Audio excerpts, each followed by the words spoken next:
का अपने YouTube channel mathematics society पर। और आज हम देख रहे हैं उच्च माध्यमिक परीक्षा 2025, ये राजस्थान बोर्ड उच्च माध्यमिक परीक्षा 2025 का पेपर है। इसका सॉल्यूशंस क्या है और पेपर में कैसे क्वेश्चंस आए, उन सब के बारे में हम चर्चा करेंगे। ठीक है, तो बिना टाइम वेस्ट किए पेपर की शुरुआत करते हैं हम। देखिए, पहला प्रश्न है, कह रहा है मान लीजिए कि समुच्चय n में परिभाषित ए बी एक संबंध यहाँ पर दिया गया है, ए का संबंध बी से, ए बराबर बी माइनस 2 है और बी का मान 6 से छोटा है। द्वारा प्रदत्त संबंध आर है, तो आर का परिसर होगा। परिसर होता है मतलब यहाँ बी की वैल्यूज। तो आप सोच के देखिए बी के मान क्या क्या हो सकते हैं यहाँ संभावित। ए और बी दोनों ही कौन है? ए और बी दोनों ही प्राकृत संख्याएं हैं।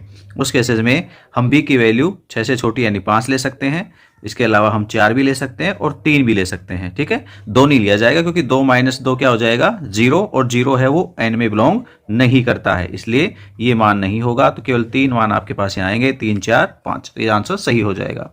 नेक्स्ट में देखें तो कह रहा है कोस इनवर्स -1/2 का मुख्य मान पूछा गया है। तो हमने इतना सा पढ़ा है कि साहब कोस इनवर्स x -x है तो उसकी वैल्यू पाई माइनस में कोस इनवर्स x होती है। तो सेम ऐसे कैसे ये भी हो जाएगा कोस इनवर्स -1/2, तो हम इसे पाई माइनस में कोस इनवर्स 1/2 कह सकते हैं। और 1/2 के लिए हमें वैल्यू पता है कितनी होती है कोस की, पाई/3। ठीक है, तो कोस में पाई/3 के लिए वैल्यू 1/2 आती है, तो आंसर पाई/3 के रूप में होगा। तो पाई माइनस में पाई/3 करेंगे तो 2π/3, ये आपके पास आंसर हो जाएगा, यानी ऑप्शन ए ही सही है। नेक्स्ट देखें, नेक्स्ट में कह रहा है ए आई जे m/n एक स्तंभ आव्यूह होगा, यानी कॉलम मैट्रिक्स है ये। स्तंभ आव्यूह होता है कब होता है? जब आपके पास स्तंभों की संख्या 1 हो, यानी n बराबर 1। तो ऐसा ऑप्शन द सही है। नेक्स्ट में आते हैं तो कह रहा है एक सारणी का मान पूछा गया है। कोस को आप कोस से गुणा करेंगे तो cos square theta, minus sine को माइनस साइन से करेंगे तो माइनस का साइन स्क्वायर, तो साइन चेंज होकर के हो जाएगा प्लस में साइन स्क्वायर थीटा, वैल्यू आएगी 1। तो ऑप्शन ब सही है। ठीक है, नेक्स्ट में कहता है यदि ए 3/3 कोटि का एक व्युत्क्रमणीय आव्यूह है तो उस केसेस में एडजॉइंट ए की सारणी का मान पूछा गया है। तो भाई हमने ऐसा पढ़ा है कि एडजॉइंट ए की सारणी का मान आपसे पूछा जाए तो ये फॉर्मूला होता है सारणी ए की घात n-1, n जहां कोटि है, n कौन है? कोटि। तो यहाँ फिलहाल n का मान 3 है, तो आप यहाँ 3 - 1 करेंगे तो आपके पास आंसर आएगा सारणी ए का स्क्वायर। तो ऐसा ऑप्शन ए है। ठीक है, चलिए नेक्स्ट क्वेश्चन देखते हैं। कह रहा है यदि x² + y² बराबर 0 हो तो dy/dx बराबर होगा। आप यहाँ पर अवकलन करेंगे तो 2x और प्लस में 2y और dy/dx बराबर में 0, या आप dy/dx निकालेंगे तो मान मिलेगा माइनस में x/y। ठीक है, ऐसा ऑप्शन है आपके पास से। ओके, चलिए नेक्स्ट देखते हैं। निम्नलिखित में से कौन सा फलन अंतराल 0 से π/2 निरंतर हास्यमान है? भाई साहब हमने पहले बात कर ली इसके बारे में कि निरंतर हास्यमान कौन होगा? भाई कोस x होता है हमेशा। ये 0 से पाई में होता है और इसने आधा ही इंटरवल दिया है तो आधे में भी चलेगा। ठीक है, नेक्स्ट देखिए f(x = 2x - 5) यदि x <= 3 और 2k यदि x > 3, x बराबर 3 पर सतत है तो k का मान चाहिए। तो भाई साहब 2k बराबर में हो जाएगा 2 × 2 - 5, या 2k = 3 पे पूछा गया है तो ये हो जाएगा 3, तो 6 - 5, तो आपके पास 2k की वैल्यू आ गई 1। इट मीन्स k = आ गया 1/2, तो आपके पास आंसर हो जाएगा 1/2। नेक्स्ट देखते हैं, कह रहा है integration 0 to 1 sin inverse x plus में कोस इनवर्स x dx का मान होगा। भाई ये वैल्यू होती है π/2, तो इंटीग्रेशन 0 to 1 आप π/2 के लिए समाकलन करेंगे। देखो π/2 अचर राशि है, π/2 तो बाहर रह जाएगा, dx का इंटीग्रेशन x होगा 0 to 1, तो आपके पास आंसर आएगा π/2। ऐसा ऑप्शन है आपके पास पहला ही, तो पहला सही आंसर है। ठीक है, नेक्स्ट में कह रहा है x cos x, y cos x, y अक्ष और y = cos x और 0 से π/2 में घिरे क्षेत्र का क्षेत्रफल। यानी आपसे इस प्रकार से कोस के लिए हम डायग्राम बनाएं तो इस भाग का उसने क्षेत्रफल पूछा है। तो सिंपल सा है, एक पार्ट है वो 1 इकाई के रूप में होता है, तो आपके पास ये आंसर 1 इकाई रहेगा। ठीक है, नेक्स्ट में कहता है कल समीकरण dy/dx प्लस में x बराबर 0 का x बराबर 0 y बराबर 1 पर विशिष्ट हल पूछा गया है।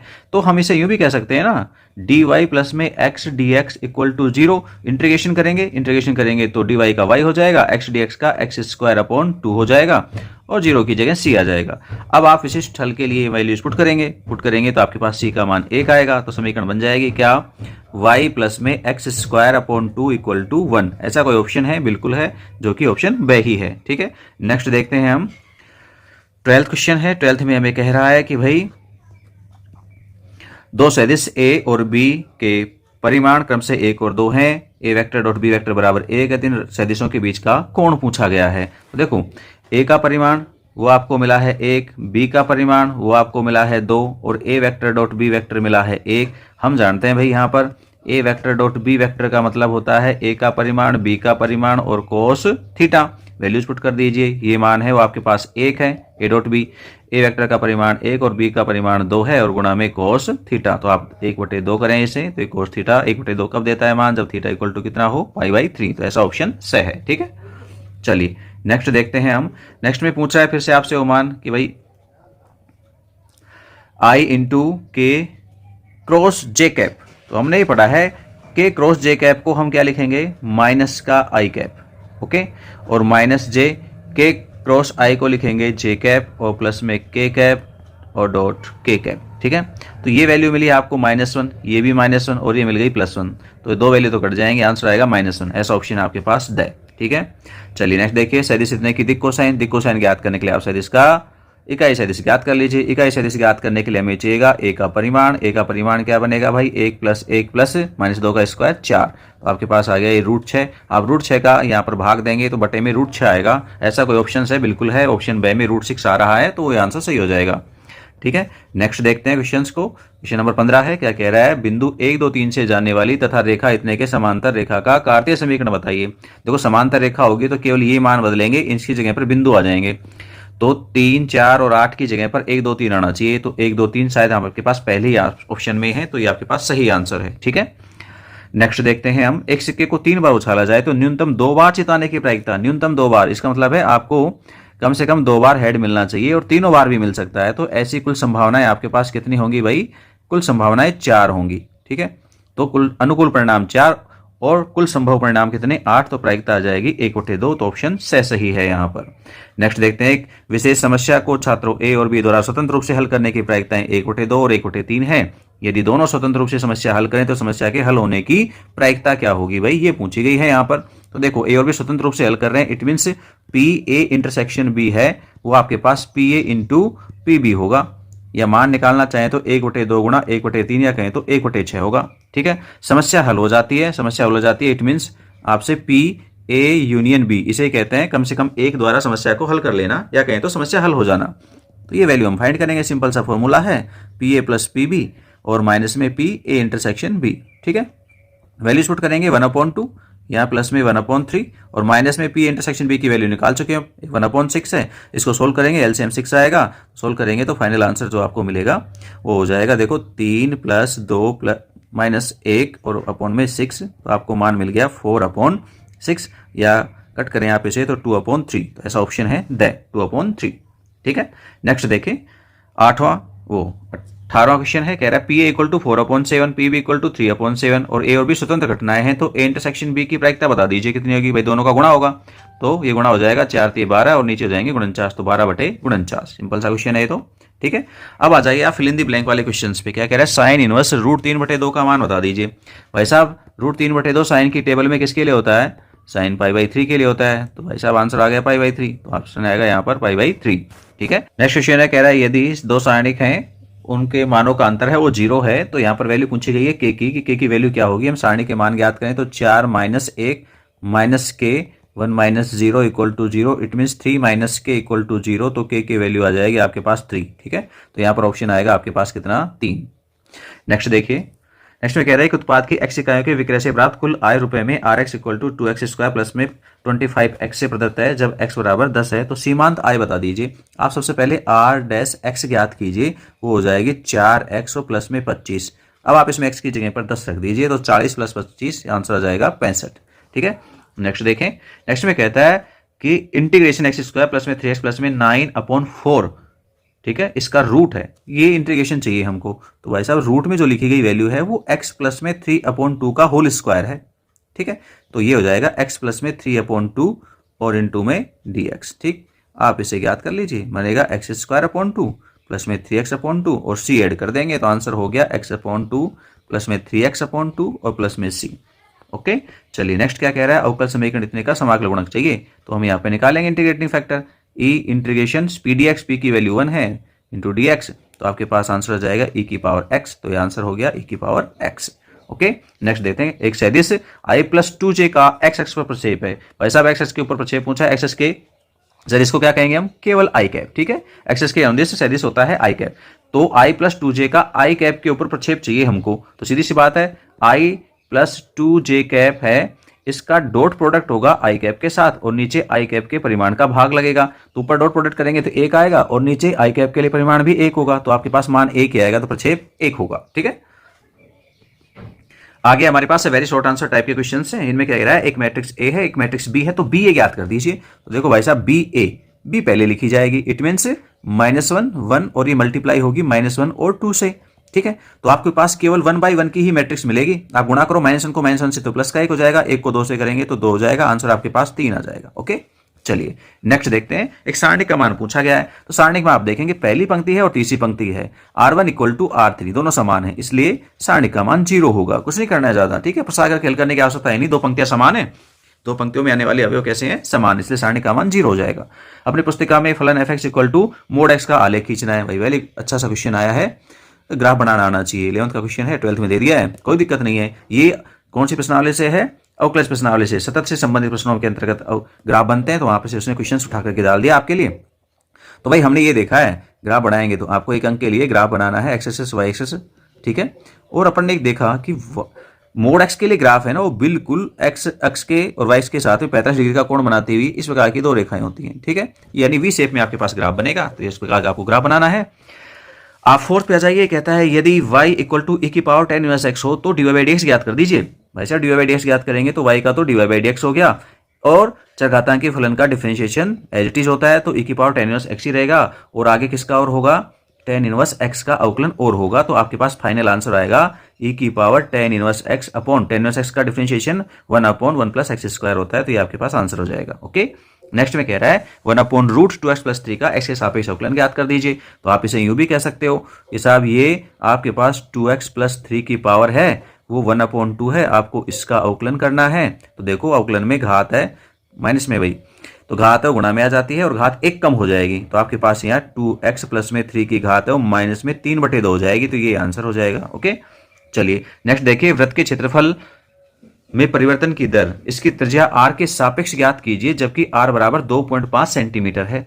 भाई साहब वृत्त का क्षेत्रफल है वो πr² होता है, हम इसे r के सापेक्ष डिफरेंशिएट कर देंगे तो आपके पास ये हो जाएगा dA/dr, यानी रेडियस के सापेक्ष डिफरेंशिएशन करना है, तो डिफरेंशिएशन मिलेगा 2πr। अब कहता है r = 2.5 सेंटीमीटर है, उस केस में आपके पास dA/dr कितना होगा, तो यहाँ रख दीजिए 2π को 2.5 से मल्टीप्लाई आप करेंगे तो आपको मिलेगा 5π सेंटीमीटर² प्रति सेंटीमीटर। ओके, नेक्स्ट देखते हैं, हम कह रहा है हल कीजिए x sin x। तो यहाँ पर भाई साहब खंड से समाकलन लगेगा, तो खंड से समाकलन लगाएंगे तो क्या होगा, प्रथम फलन और दूसरे का समाकलन यानी sin x का समाकलन, और माइनस में इंटीग्रेशन d/dx, x का डिफरेंशिएशन होगा, इंटीग्रेशन होगा किसका, sin x का, और इस पूरे का भी इंटीग्रेशन यानी dx। तो आपके पास ये हो गया x, sin किस का समाकलन क्या होता है, माइनस का cos x, माइनस यहाँ इंटीग्रेशन करेंगे तो 1 x का डिफरेंशिएशन 1 और sin x का इंटीग्रेशन माइनस का cos x और इस पूरे का भी समाकलन, तो आपके पास आंसर आएगा माइनस में x cos x, माइनस को बाहर आप यहाँ पे गुणा करेंगे तो प्लस हो जाएगा, और इंटीग्रेशन में cos x sin dx। ठीक है, और cos x का समाकलन sin हो जाता है, तो माइनस में x cos x प्लस में sin x और प्लस में c, ये आपके पास आंसर हो जाएगा। ओके, क्या नेक्स्ट में कहता है प्रथम चतुर्थांश में वृत्त x² + y² = 4 से घिरे क्षेत्र का क्षेत्रफल ज्ञात कर दीजिए। केवल फर्स्ट क्वाड्रेंट में पूछा गया है। ठीक है, तो आप इस प्रकार से देखें तो ये आपके पास इस प्रकार से एक वृत्त बनेगा, और इस वृत्त में केवल फर्स्ट भाग के लिए ही उसने यानी फर्स्ट क्वाड्रेंट के लिए ही क्षेत्रफल पूछा है, तो यहाँ पर सीमाएं बनेंगी x = 0 से यहाँ पर आएगी आपके पास x = 2 यानी त्रिज्या। ठीक है ना, तो आप सीमाएं लगा लीजिए 0 से 2, और यहाँ पर वक्र का y निकालेंगे तो बनेगा 4 माइनस में x² × dx।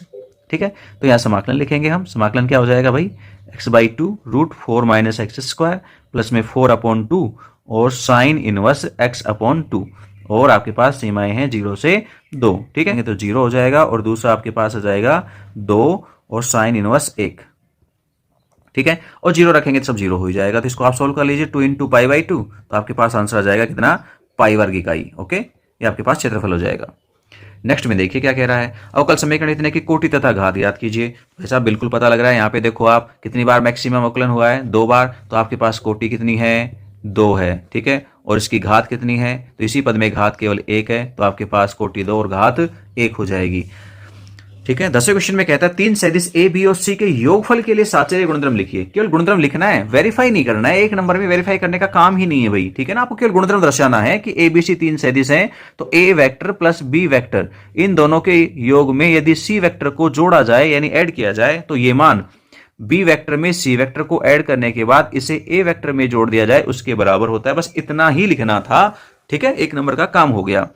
नेक्स्ट देखिए, कह रहा है बिंदु 3 2 0 और 1 2 5 से होकर जाने वाली रेखा का सदिश समीकरण ज्ञात कीजिए। तो भाई साहब, दो बिंदु से होकर जाने वाली रेखा का सदिश समीकरण होता है आर वेक्टर बराबर a1 वेक्टर इक्वल प्लस में लैम्बडा a2 वेक्टर माइनस में a1 वेक्टर, ठीक है ना।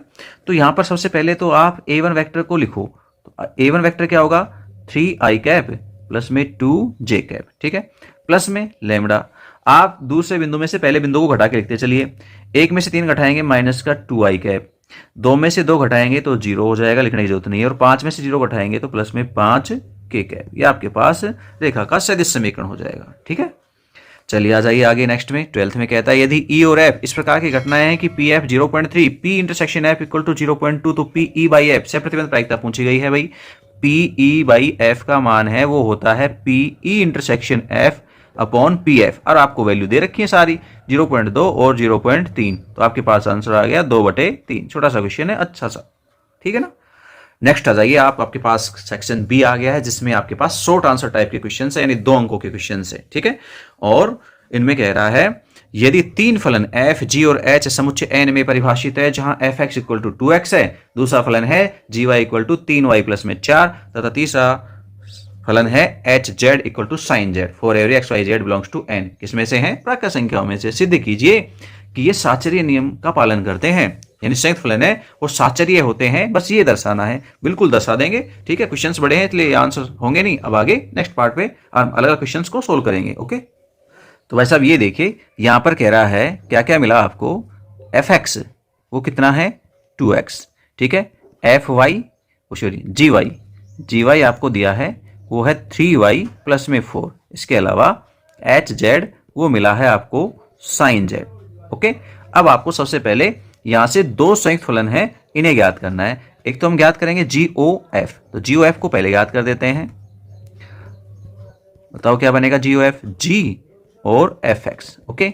fx की वैल्यू पुट कर दीजिए। fx की वैल्यू आपके पास 2x है। अब g में y जहां लिखा हुआ है उसकी जगह हमारे पास 2x आ रहा है, तो y की जगह 2x पुट कर दीजिए आप। तो 3 और y की जगह पर 2x और प्लस में 4, तो आपको मिल गया 6x प्लस में 4। इसके अलावा एक और संयुक्त फलन कौन सा, HOG, इसे और ज्ञात करेंगे। तो HOGX, तो ये बनेगा HGX, ठीक है। अब gx कहाँ है, हमारे पास तो gy है, कोई बात नहीं। x की जगह आप जहां जहां y दिख रहा है वहां पर x पुट करेंगे g में, तो ये बन जाएगा 3x और प्लस में 4, ठीक है। अब h में आप z की जगह पर 3x प्लस 4 रख दीजिए, तो ये बन जाएगा साइन 3x प्लस में 4। ये आपके पास HOG हो गया है, ठीक है। अब हम इसको पूरे को ज्ञात करेंगे HOGOF को। HO और GOF, ठीक है, इस पूरे को ज्ञात करेंगे। बाहर हम इस पे x लगाएंगे तो ये बनेगा h, ठीक है, और यहां पर लगाएंगे बड़ा कोष्टक और ये हो जाएगा GOFX। और अभी हमने GOFX के लिए मान निकाला था भाई, ठीक है। GOFX की वैल्यू हमने फाइंड करी थी 6x प्लस 4, उसको यहां रख देंगे 6x और प्लस में 4, ठीक है। अब h में हम h जो फंक्शन है उसमें हम इसे पुट करेंगे, तो ये देखो कितना हो जाएगा। z की जगह पर 6x प्लस 4 रखना है, तो ये बन जाएगा साइन 6x और प्लस में 4। ये आपके पास मान बन गया, ये पहला मान है, ठीक है। और दूसरा भाग कौन है, HOGOF, तो हम HOGOF को भी ज्ञात कर देते हैं। तो ये हो जाएगा भाई HOGOF, इसके लिए वैल्यू कितनी आएगी वो चेक हो जाती है अभी। HOG ये ऐसे कैसे ब्रैकेट में, O संक्रिया की जगह बड़ा कोष्टक FX, ओके। और fx की वैल्यू यहां पुट करेंगे हम, तो fx की वैल्यू कितनी है भाई 2x है। अब आप HOG फंक्शन है, अभी निकाला था हमने HOG, ये रहा। इस HOG फंक्शन में हम क्या कर देंगे, x की जगह पर 2x रख देंगे, तो ये बन जाएगा साइन और 3x की जगह लिख देंगे कितना 2x और प्लस में 4, तो ये वैल्यू हो गई साइन 6x प्लस में 4। ये नंबर 2। आप 1 और 2 से देखिए, 1 व 2 से, दोनों भाग समान है, यहाँ भी साइन में है और यहाँ भी वैल्यू किस में है, साइन में है। तो आप दोनों भागों को जो आपके पास LHS में उनको भी समान लिख सकते हो। तो HOGOF है वो इक्वल है किसके, HOGOF के। ठीक है, तो ये आपके पास सत्यापित हो गया कि संयुक्त फलन है वो साचर्य नियम का पालन करते हैं। नेक्स्ट क्वेश्चन देखिए, बहुत ही अच्छा प्रश्न है। कह रहा है सिद्ध कीजिए tan इनवर्स 1/2 प्लस में tan इनवर्स 1/3 बराबर π/4 है। ऐसा होता है, सिद्ध कर देना है। वैसे अब हम LHS वाले भाग में देखें तो tan इनवर्स 1/2 है, हमने इसे मान लिया कि माना tan इनवर्स 1/2 को A ले लिया हमने। इसके अलावा tan इनवर्स 1/3 को हमने B लिख लिया है, ये हमारी तरफ से माने गए हैं। तो आपके पास tan A की वैल्यू आ गई 1/2, ऐसे ही tan B की वैल्यू आ गई 1/3। ओके, अब आप यहां देखो ये A और B, तो ये बन जाएगा A और प्लस में B। ठीक है, तो आप A प्लस B के लिए मान निकालें tan का, tan A प्लस B, ये फॉर्मूला हमने पढ़ा है, क्या होता है, ये होता है tan A plus tan B upon 1 minus tan A tan B। ठीक है ना, तो फॉर्मूले में आप वैल्यू पुट करें 1/2 और प्लस में 1/3, ऐसा ही नीचे 1 माइनस में 1/2 इंटू 1/3। ठीक है, अब सोल्व करेंगे हम इसको, तो एलसीएम आएगा 6 आएगा, तो यहाँ 3 प्लस में 2 अपॉन में 6, और यहाँ नीचे हो जाएगा 6 माइनस 1/6, 6 से 6 कैंसिल हो गया, तो आपके पास वैल्यू होगी ऊपर 5 और नीचे भी 5, तो मान आ गया कितना भाई, 1। ये किसका मान है, tan A प्लस B का। ठीक है, और 1 कब आता है tan की टेबल में, π/4 पर, तो दोनों तरफ से tan को तो हटा दीजिए, A plus B equal to π/4, value put कर दीजिए। A की जगह पर मान था, यानी हमने माना था A को कितना, tan इनवर्स 1/2, और B किसे माना गया था, tan इनवर्स 1/3 को, बराबर में कितना आया, π/4। तो ये आपके पास सेकंड पार्ट प्रूफ हो गया है। ओके, चलिए नेक्स्ट देखते हैं। नेक्स्ट में कह रहा है ऐसे अवयव 2/2 अवयव को एक रचना करो जिसमें अवयव Aij इक्वल टू 1/2 और मोड I प्लस 2j द्वारा प्रदत्त है। ठीक है, तो हम सबसे पहले तो Aij मैट्रिसेस को लिखना चाहेंगे कि ये मैट्रिक्स मान लीजिए A है, तो Aij के अकॉर्डिंग 2/2 क्रम की होगी, तो क्या होगी, A11, A12, A21 और A22, इस प्रकार की मैट्रिक्स होगी। तो यहाँ आपके पास Aij के रूप में जो अवयव मिला वो है 1/2 मोड I प्लस में 2j। अब आज आप वैल्यू पुट करते रहिए, आपको A11 चाहिए, इट मीन्स I और j की जगह 1 रखना है, तो 1/2 और मोड में आ जाएगा 1 प्लस में 2, तो आपके पास आंसर हो गया 3/2 A11 के रूप में। ऐसे ही A12 को ज्ञात करेंगे, इसका मतलब I की जगह 1 रखना है और j की जगह 2 रखेंगे तो ये 4 हो जाएगा, तो टोटल मान हो गया 5/2। ऐसे ही A21 को ज्ञात करेंगे तो 1/2 और मोड में आ जाएगा 2 प्लस में 2 यानी 4, तो 4 में आप 2 का भाग दे देंगे, आपको 2 मिल जाएगा। ऐसे ही A22 तो आपके पास ये हो जाएगा 1/2, 2 प्लस में 4, तो ये बनेगा 6, तो 6 में 2 का भाग देंगे तो ये आएगा 3। ठीक है, तो इस प्रकार से आपके पास एक मैट्रिक्स A प्राप्त हो जाएगी जो 2/2 क्रम की होगी, उसमें अवयव होंगे 3/2, 5/2, 2 और 3। ये आपके पास मैट्रिक्स A है। ठीक है, एक छोटा सा अच्छा सा प्रश्न है। नेक्स्ट प्रश्न में कह रहा है त्रिभुज का क्षेत्रफल ज्ञात कर दीजिए जिसके शीर्ष है वो 3 0, 4 2 और 5 1 है। ठीक है, त्रिभुज का क्षेत्रफल ज्ञात करने का हमारे पास फॉर्मूला है सारणिक के फॉर्म में, किस प्रकार से, 1/2 और सारणिक x1 y1 1, x2 y2 1, x3 y3 1। ठीक है, आप इसमें वैल्यू पुट कर दीजिए, जो भी आपको दी गई है वो वैल्यू यहाँ रख दीजिए, 3 0 1 4 2 1 और 5 1 1। ठीक है, आपको इस सारणी का मान निकालना है, बस मान निकालते आपके पास त्रिभुज का क्षेत्रफल ज्ञात हो जाएगा। हम पहली पंक्ति के सापेक्षी प्रसार लिख देते हैं 3 और उसके लिए उपसारणी का मान होगा 2 - 1। ठीक है, फिर जीरो वाले पद को लिखने की आवश्यकता है नहीं, +1 और ये हो जाएगा 4 - में 10। ओके, तो वैल्यू आएगी 1/2, यहाँ हो गया 3 × 1 और प्लस यहाँ 4 में 6 घटाएंगे -6। ठीक है, तो ये बन गया 1/2 और 3 - 6, तो मान आ गया आपके पास माइनस में 3/2। हालांकि क्षेत्रफल माइनस में होता नहीं है, इसलिए हम इसे वापस एक बार दोबारा लिखेंगे 3/2 वर्ग इकाई। ठीक, प्लस करके लिखेंगे क्योंकि क्षेत्रफल धनात्मक होता है। ओके, ठीक है ना। चलिए नेक्स्ट देखते हैं। नेक्स्ट प्रश्न देखें 8वां, कहता है f(x) बराबर 1 + x × 1 - x द्वारा प्रदत्त फलन का अवकलन ज्ञात कीजिए, इस प्रकार f'1 ज्ञात कीजिए। ठीक है, सबसे पहले तो हम f(x) को लिखें, तो f(x) है 1 + में x × 1 - में x। हम इन दोनों को मल्टीप्लाई करें तो 1 - में x² होता है। अब आपसे इसका डिफरेंशिएशन करवाया गया है, किसके सापेक्ष, x के सापेक्ष आप इसका अवकलन कर दीजिए, तो एफ डैश एक्स आपको प्राप्त हो जाएगा माइनस का 2x, ठीक है, 1 का हो जाएगा 0। अब आपसे पूछ रहा है कि x बराबर 1 पर मान चाहिए इसका, ये हो जाएगा एफ डैश 1, तो आप रखेंगे माइनस 2 गुणा 1, तो आंसर मिलेगा -2, ठीक है। ओके, छोटा सा क्वेश्चन। नेक्स्ट देखें अब 9वां प्रश्न है, यदि y equal to a sine x plus b cos x है तो सिद्ध कीजिए कि D square y upon x square plus में y इक्वल टू 0 होता है। ये हमें सिद्ध करना है, ठीक है। क्योंकि मिला क्या है आपको, मिला है y equal to a sine x plus में b cos x. Okay, differentiate करेंगे भाई, तो यहां पर आपके पास x के सापेक्ष आप इसका अवकलन करें, differentiation with respect to x, इसको 1 नंबर डाल लेना भाई, काम आएगी आगे। डिफ्रेंशिएशन करेंगे तो ये आपको मिलेगा dy बाई डी एक्स, ठीक है। ये ऐसे कैसे रहेगा, साइन का डिफ्रेंशिएशन कोस एक्स हो जाएगा प्लस में b और कोस का हो जाएगा माइनस साइन एक्स, ठीक है। या आप इसे यूं भी कह सकते हो dy by D x equal to a cos x और माइनस में b साइन एक्स। ओके, चलिए अब एक बार फिर से करिए differentiation, again differentiation with respect to x, तो हो जाएगा D square y upon D x square equal to a cos का डिफरेंशिएशन होता है माइनस में साइन एक्स माइनस b और साइन का डिफरेंशिएशन होता है कोस एक्स। तो आप देखेंगे यहाँ माइनस को कॉमन लिया जाए तो a साइन एक्स प्लस में b कोस एक्स, सही है। अब आप समीकरण 1 को देखो, ये पूरा मान क्या है y, तो हमने y रख दिया, बाहर माइनस है तो माइनस लगा रहा, D square y upon D x square, y का पक्षांतरण कर लीजिए तो आपको मिलेगा D square y upon D x square plus में वाई इक्वल टू 0, और यही आपसे सत्यापित करवाया जा रहा था, ठीक है। तो ये सिद्ध हो गया है। चलिए नेक्स्ट में कहता है, ऐसी दो धन संख्याएं ज्ञात कीजिए जिनका योग 15 है और जिनके वर्गों का योग न्यूनतम हो, ठीक है। हमें नहीं पता, मान ली हमने दो धन संख्याएं, माना दो धन संख्याएं x तथा y हैं, तब प्रश्न क्या कह रहा है, प्रश्न से x प्लस वाई बराबर कितना है 15, तो y की वैल्यू हो जाएगी 15 माइनस में x। अब क्या पूछा गया आपसे, इनके वर्गों का योग, वर्गों का योग, तो वर्गों के योग को ऐसे दर्शाएं सम को, तो आपके पास बनेगा एक्स स्क्वायर प्लस में वाई स्क्वायर। आप इसे यूं भी कह सकते हो कि भाई एक्स स्क्वायर और यहाँ पर 15 माइनस एक्स का स्क्वायर, ठीक है।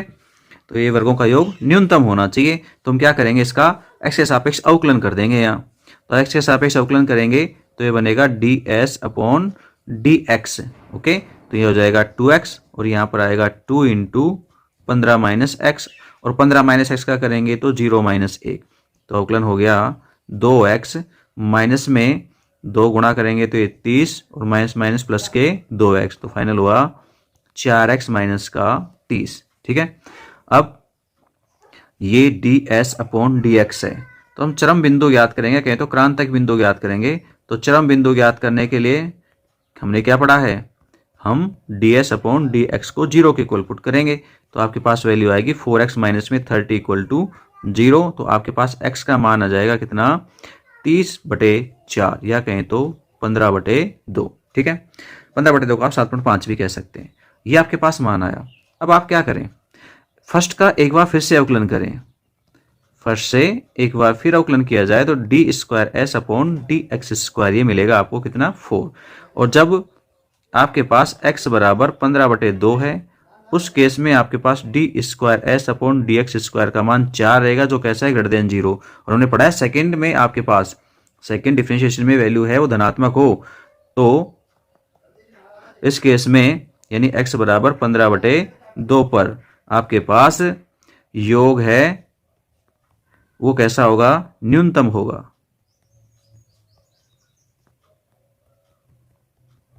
ठीक है। इसलिए संख्या दो संख्याएं कौन कौन होंगी, एक समान होंगी, 15/2 15/2 होंगी, ठीक है भाई, क्योंकि जो x का मान है उतना ही सेम y का मान आएगा, क्योंकि आधा है 15 का, तो दूसरी बची हुई भी आधी बचेगी 15/2, तो ये आपके पास दोनों संख्याएं मिल गई 15/2 15/2 होंगी।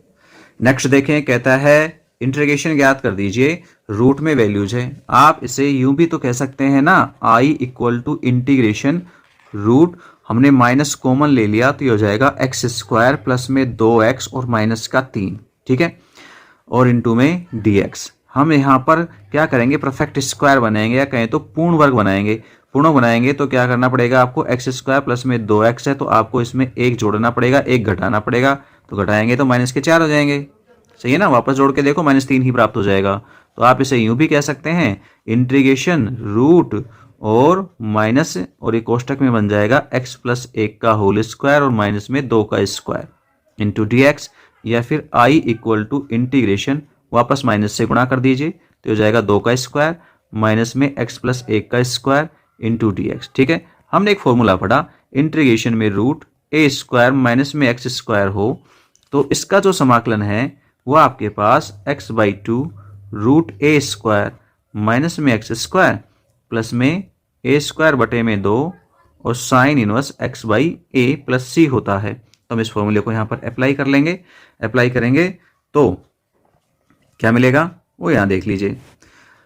इसलिए i इक्वल टू आपके पास वैल्यू आएगी x प्लस 1 अपॉन 2 और रूट में जो भी मान है वो एज इट इज 2 का स्क्वायर माइनस में x प्लस 1 का स्क्वायर, ठीक है, प्लस में a स्क्वायर इट मीन्स 4/2 और sine inverse x plus a और बटे में 2। ये आपके पास समाकलन हुआ, इसमें जोड़ देंगे हम प्लस में c, तो i इक्वल टू यू भी लिखा जा सकता है x प्लस 1 अपॉन 2 और रूट में जो क्वेश्चन था ना उसी को आप रिपीट कर सकते हो 2x माइनस में x स्क्वायर, क्योंकि इसका विस्तारित करके लिखेंगे तो यही मिलेगा, और प्लस में 2 और sine inverse x plus 1 upon 2 और प्लस में c। ये आपके पास फाइनल आंसर हो जाएगा।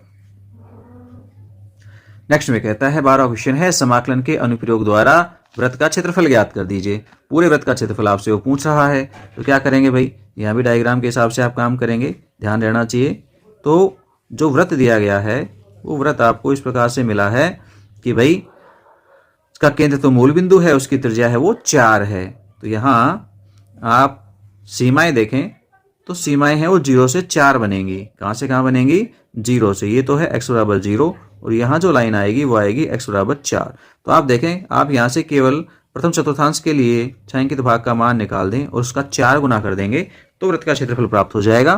तो यहाँ लिख सकते हैं हम, आपको पूछा तो सारा ही गया है, ठीक है ना, ये टोटल पूछा गया है पूरे वृत्त का क्षेत्रफल।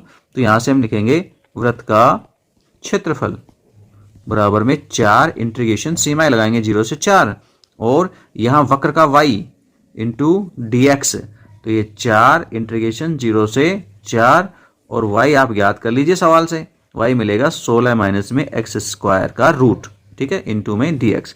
अभी हमने एक फॉर्मूला पहले क्वेश्चन में यूज लिया था, सेम वो यहाँ पर भी अप्लाई होगा।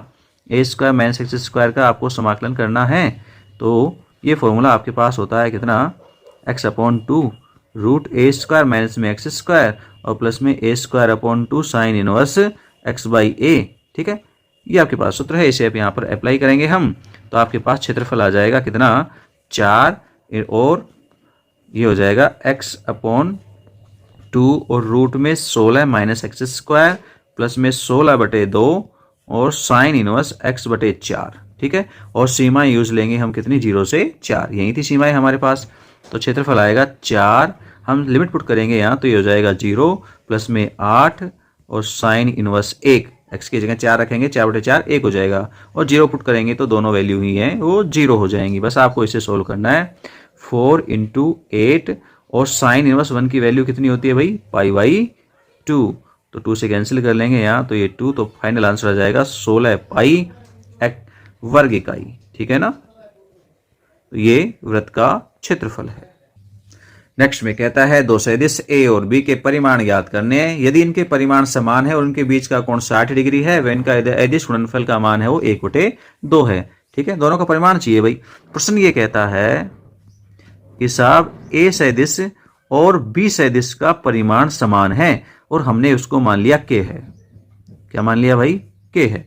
यही पूछा गया है आपसे कि के की वैल्यू बता दो। इनके मध्य में कोण क्या मिला है आपको, कोण 60 डिग्री का मिला है और डॉट प्रोडक्ट है वो 1/2 मिला है। तो बस आ जाइए डॉट प्रोडक्ट पे, A vector dot B vector equal to हमारे पास वैल्यू होती है ए का परिमाण, बी का कोस थीटा, वैल्यू रख देंगे। ए डॉट बी का मान 1/2 है, ए का परिमाण पता नहीं के है और बी का भी पता नहीं है यानी के है, और गुणा में कोस 60, ठीक है, 1/2 और k का k से गुणा हो गया k स्क्वायर, और cos 60 का मान भी कितना होता है, 1/2 होता है। 1/2 से 1/2 कैंसिल हो जाएगा, तो आपके पास k स्क्वायर की जो वैल्यू आएगी वो आ जाएगी कितनी भाई, 1। आप रूट ले लीजिए तो k का मान आपको मिलेगा 1, ठीक है। क्योंकि परिमाण धनात्मक होता है इसलिए माइनस का चिन्ह ही नहीं लगाना है। तो सदिश a और b दोनों के परिमाण हैं वो 1 होगा, यानी दोनों सदिश इकाई सदिश हैं, ठीक है। चाहो तो लिख सकते हो, अर्थात a वेक्टर व b वेक्टर इकाई सदिश है या मात्रक सदिश है। परिमाण 1 आना मतलब मात्रक सदिश होना, ठीक है। नेक्स्ट देखिए, नेक्स्ट प्रश्न नंबर 14 कह रहा है, ये आपके पास एक दीर्घ उत्तर वाला प्रश्न है भाई, ठीक है ना। लॉन्ग आंसर टाइप के क्वेश्चंस आ गए हैं आपके पास, तो 3 अंक हैं, साथ में अथवा भी मिलेगा, हम अथवा भी सोल्व करेंगे, ठीक है। हो सकता है बच्चे ने कोई सा क्वेश्चन किया हो तो चेक तो करना जरूरी है ना, क्रॉस चेक। तो चलिए सबसे पहले हम 14 जो फर्स्ट मिला है मेन क्वेश्चन वो क्या देख रहे हैं, कह रहा है ज्ञात कीजिए integration 2x + 9 upon x square plus में 8x प्लस में 5, इसका समाकलन चाहिए हमको भाई। तो 2x प्लस में 9 है और नीचे है x स्क्वायर प्लस में 8x और प्लस में 25 dx, ठीक है। ये मान हमको चाहिए। आप सबसे पहले नीचे वाले का अवकलन देख लो ना कितना होता है, 2x प्लस में 8 होता है भाई, और सेम ऐसा आपको ऊपर भी मिल रहा है, तो कोई दिक्कत ही नहीं है, काम हो गया। ये तो बहुत ही इजी क्वेश्चन दे दिया भाई इसने। तो हम 2x प्लस 9 को लिखेंगे 2x प्लस 8 और प्लस में 1, और नीचे जो आ रहा है वो है x स्क्वायर प्लस में 8x और प्लस में 25, ठीक है, इंटू dx। हम इसके दो भाग बना देंगे अलग अलग। क्या क्या लिखेंगे भाई, इंटीग्रेशंस 2x प्लस 8, जो नीचे का अवकलज है वो पार्ट हमने अलग कर दिया ऊपर, तो x स्क्वायर प्लस में 8x प्लस में 25 इंटू dx, और एक पार्ट हमने अलग कर दिया है एक वाला, तो 1 into dx upon x square plus में 8x और प्लस में 25, ओके। यहाँ वाले पार्ट में हम देखें तो भाई देखो, नीचे वाले को यदि fx माना जाए तो ऊपर इसका अवकलन लिखा हुआ है f डैश x। तो हमने एक फॉर्मूला पढ़ा है कि साहब f dash x upon fx dx हो तो आपके पास ये मान होता है log fx, ठीक है। ये समाकलन क्या हो जाएगा, log fx हो जाएगा। तो आप देखें i आपको मिलेगा वो बन जाएगा log fx की जगह वैल्यू कितनी है भाई, x स्क्वायर प्लस में 8x प्लस में 25, तो हो जाएगा x स्क्वायर प्लस में 8x प्लस में 25। पहला भाग तो कंप्लीट होता है। सेकंड पार्ट पे आ जाइए, सेकंड में है 1 इंटू dx यानी dx अपॉन, नीचे वाले में आप होल स्क्वायर बनाएं, तो होल स्क्वायर बनाने के लिए x स्क्वायर प्लस में 8x, परफेक्ट स्क्वायर कैसे बनेगा, 8 में 8 का आधा कीजिए 4, 4 का स्क्वायर 16, तो हमने 25 को लिख दिया 16 प्लस में 9, तो 16 तक का जो भाग है ये तो क्या हो जाएगा, एक परफेक्ट स्क्वायर या कहें तो पूर्ण वर्ग बन जाएगा। तो ये log x square plus 8x और प्लस में 25 और प्लस यहाँ देखें हम तो ये बनेगा dx अपॉन x प्लस 4 का होल स्क्वायर और प्लस में 3 का स्क्वायर, ठीक है। यहाँ के लिए भी हमने एक फॉर्मूला पढ़ा है कि साहब integrations dx upon x square plus में a स्क्वायर हो तो ये समाकलन 1 upon a tan inverse x by a होता है, ठीक है। तो हम इसे यहाँ अप्लाई कर लेंगे, तो आपके पास i हो जाएगा log x स्क्वायर प्लस में 8x और प्लस में 25 और प्लस 1 अपॉन a की वैल्यू 3 है तो 1 अपॉन 3, और ये हो गया tan इनवर्स x की जगह x प्लस 4 अपॉन 3, ठीक है, और प्लस में ऐड कर देंगे c, तो फाइनल आंसर है आपके पास आ गया है भाई, वैल्यू आ गई है log x square plus 8x plus 25 और 1 upon 3 tan inverse x plus 4 upon 3। Next देखते हैं, इसी का आपके पास अथवा है, अथवा में कह रहा है एक इंटीग्रेशन करना है sin s upon sin x plus a का, ठीक है। तो देखो नीचे वाला जो आपके पास मान है sin x प्लस a, उसमें से एंगल सही मानक रूप में नहीं है, तो हमने एंगल को क्या मान लिया साहब, t मान लिया, ठीक है। तो यहां से आप x की वैल्यू फाइंड करेंगे तो बनेगी t माइनस a। आप इसे यहाँ डिफ्रेंशिएट भी कर दीजिए, तो x के लिए dx और a का 0 और t के लिए dt, ठीक है। ये वैल्यूज हम इंटीग्रेशन में रखेंगे तो आपके पास हो जाएगा साइन x की जगह हम पुट कर देंगे t माइनस a अपॉन नीचे साइन t और dt, ठीक है, dx की जगह dt हो जाएगा। अब आप यहाँ इंटीग्रेशन करें उससे पहले ऊपर साइन t माइनस a है उसका फॉर्मूला लगाएं, तो साइन a माइनस b वाला सूत्र यूज लेंगे, साइन t cos a और माइनस में cos t sine a, okay, और इसमें भाग देंगे हम किसका, साइन t का इंटू dt। भाग देने पर क्या मिलेगा भाई, cos a और माइनस में cot t और sin a, ये मिलेगा आपको, इंटू में dt, बस अब समाकलन कर दीजिए। आई देखो कोस ए तो कांस्टेंट है, ऐसे ही रहेगा। टी के लिए इंटीग्रेशन होगा तो टी आ जाएगा, ठीक है ना, डी टी का इंटीग्रेशन टी माइनस साइन ए भी कांस्टेंट है तो एज इट इज रहेगा। कोट टी के लिए इंटीग्रेशंस लिखेंगे हम, तो वैसा कोट का होता है लॉग में, तो लॉग साइन टी। ओके, तो ये आपके पास कोट का इंटीग्रेशन है, ठीक है ना। कोट एक्स डी एक्स हमने पढ़ा है समाकलन में, ये होता है लॉग साइन एक्स प्लस सी, तो हमने यहाँ पुट कर दिया वैल्यू, ठीक है, और प्लस में सी और ऐड कर लेते हैं अपन। बस अब टी का मान रख दो। टी कौन था भाई, टी था आपके पास एक्स प्लस ए, तो एक्स प्लस ए इंटू कोस ए माइनस में यहाँ हो जाएगा साइन ए और लॉग साइन एक्स प्लस ए और प्लस में सी। ये आपके पास आंसर हो जाएगा। ये क्वेश्चन थोड़ा छोटा था, बजाय ऊपर वाले के आप नीचे वाला सोल्व करते तो 15% देखिए, कहता है अवकल समीकरण y dx माइनस में x dy minus 2y square dy equal to 0 का व्यापक हल ज्ञात कीजिए। वैसा पहले तो समीकरण के बारे में पता करना है कि ये एक कोटि एक घात की अवकल समीकरण है, वो किस प्रकार की है, पृथक्करण विधि द्वारा हल करने वाली है या समघात के रूप में है या फिर रैखिक अवकल समीकरण के रूप वाली है। तो यहाँ देखें आप, y की घात 1 है, x की घात 1 है और y की घात 2 है। सीधी सी बात है, समघात में तो है नहीं, क्या पृथक्करण हो जाएगा? पृथक्करण की संभावना नहीं लग रही, क्योंकि dx और dy में उल्टे से उल्टे पद लिखे हुए हैं। देखो dx के साथ में तो y आ रहा है और dy में x और y दोनों के पद आ रहे हैं, तो ये अलग नहीं हो पाएंगे, तो पृथक्करण भी नहीं होगा, तो ये प्रथम कोटि अवकलन में जाएगा। प्रथम कोटि अवकलन के लिए क्या होता चाहिए, तो भाई साहब जिसमें आपके पास घात 1 होगी ना, जिस राशि में घात 1 होगी, आपको अवकल समीकरण को उसी की फॉर्म में लिखना पड़ेगा। तो यहाँ देखें तो y की घात 1 भी है और y की घात 2 भी है, तो ये तो y में तो रेखिक है नहीं, तो फिर किस में है, x में रेखिक है, तो यानी आपको उसको dx अपॉन dy में कन्वर्ट करना है। तो ये dx अपॉन dy में कन्वर्ट करने के लिए क्या चाहिए हमको, तो dx तो ये रहा, एक तो y हटाना है हमको, ठीक है, और बटे में आपको dy चाहिए, तो आप y dy का समीकरण में भाग दे दीजिए। तो y dx, पहले तो समीकरण लिखें हम, तो y dx माइनस में x dy और माइनस में 2y square dy equal to 0 है। आप y dy का भाग दे दीजिए।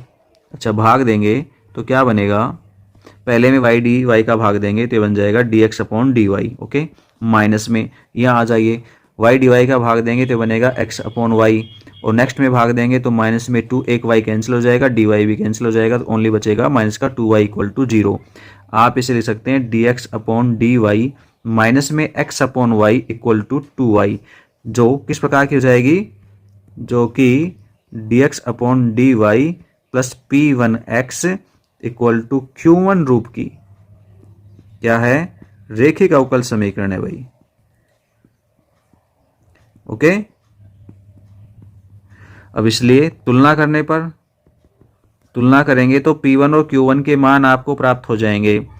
p1 तो मिलेगा कितना भाई, माइनस में 1/y, और q1 मिलेगा आपको 2y। ओके, तो आप यहां से सबसे पहले इंटीग्रेटिंग फैक्टर ज्ञात करेंगे, IF, ये होता है e integration p1 dy, value put कर दीजिए। e इंटीग्रेशन p1 की वैल्यू है 1 माइनस में 1/y इंटू डी वाई, तो आपके पास ये आ गया e और माइनस में log y, ठीक है, तो आप इसे e और log y इनवर्स ऐसा भी कह सकते हैं, तो फाइनल वैल्यू मिलेगी y इनवर्स, या कहें तो 1/y। ये इंटीग्रेटिंग फैक्टर है, इसलिए समीकरण का व्यापक हल, व्यापक हल याद करने का फॉर्मूला है हमारे पास, उसे हम यहाँ अप्लाई करेंगे।